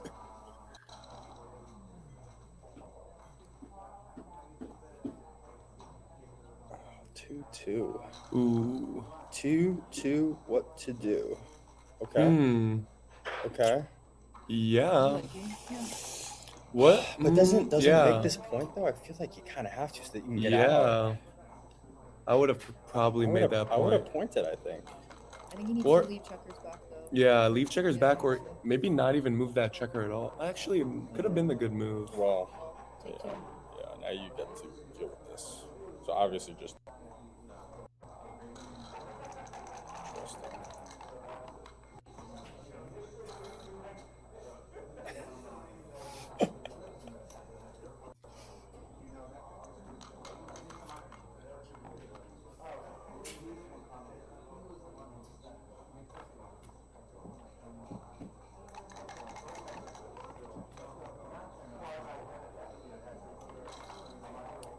Three-one. That is wow. a good roll. That We is like very it. good. Now, But there is 1-6, 1-5, 2-5. They are potent. Yeah. They are potent as all hell. Yeah, it could really change everything. That's 6 combos of nightmare fuel. Okay. Yeah, I think she- she's had the same thought She's as seeing us. ghosts. She's seeing ghosts. Karen, don't see ghosts. She's gonna do it. Go for glory. She's gonna do it. Knockout punches only. I like it. Yeah. We Let's throw keep it haymakers exciting in here. this chat. We only throw haymakers. Oh my god. Oh, my god. This is how I Craig, look you at want it. odds? Look at those odds. We told you the odds. 6 out of 36. Bang, it happened. Wow. Wow. Wow. Everything is different now. Craig wants odds. Craig, I'll give you odds. 6 out of 36. It happened. Lightning strikes, baby. And he rolled in. He rolled in. Holy. Let me give you odds. The odds of a free lunch, 0. There's never a free lunch.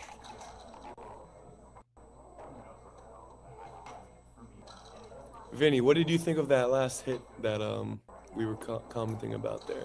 Yeah, Vinny.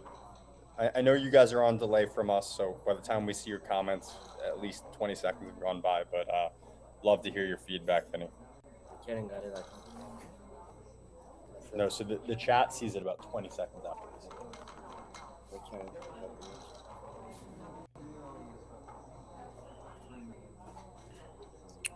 you. Ooh. Oof.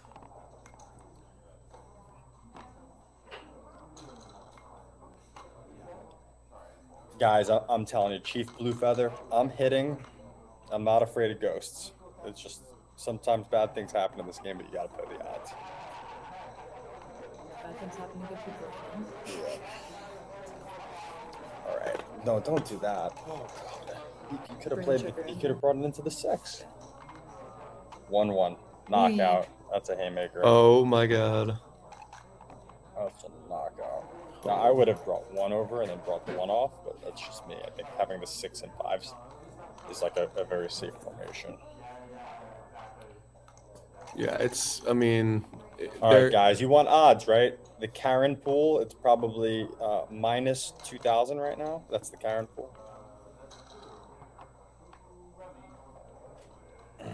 Well, It just went up to minus 100,000. yeah, it's pretty over. I'm not Vegas, but Vegas likes my line. And good match. All right, guys. Thank you, Craig. Craig, we appreciate the shout out. We are in a state of delirium here at 12:08 a.m. having all played a ton of backgammon today, but appreciate you guys sticking around for this match. You live in Scotland, so there was about 6 or 7 of us went over to Jamaica. All right, guys, it's been an absolute pleasure. We are signing off from David and Yarden and Rachel and Alper. Have a great night, and don't be afraid of ghosts.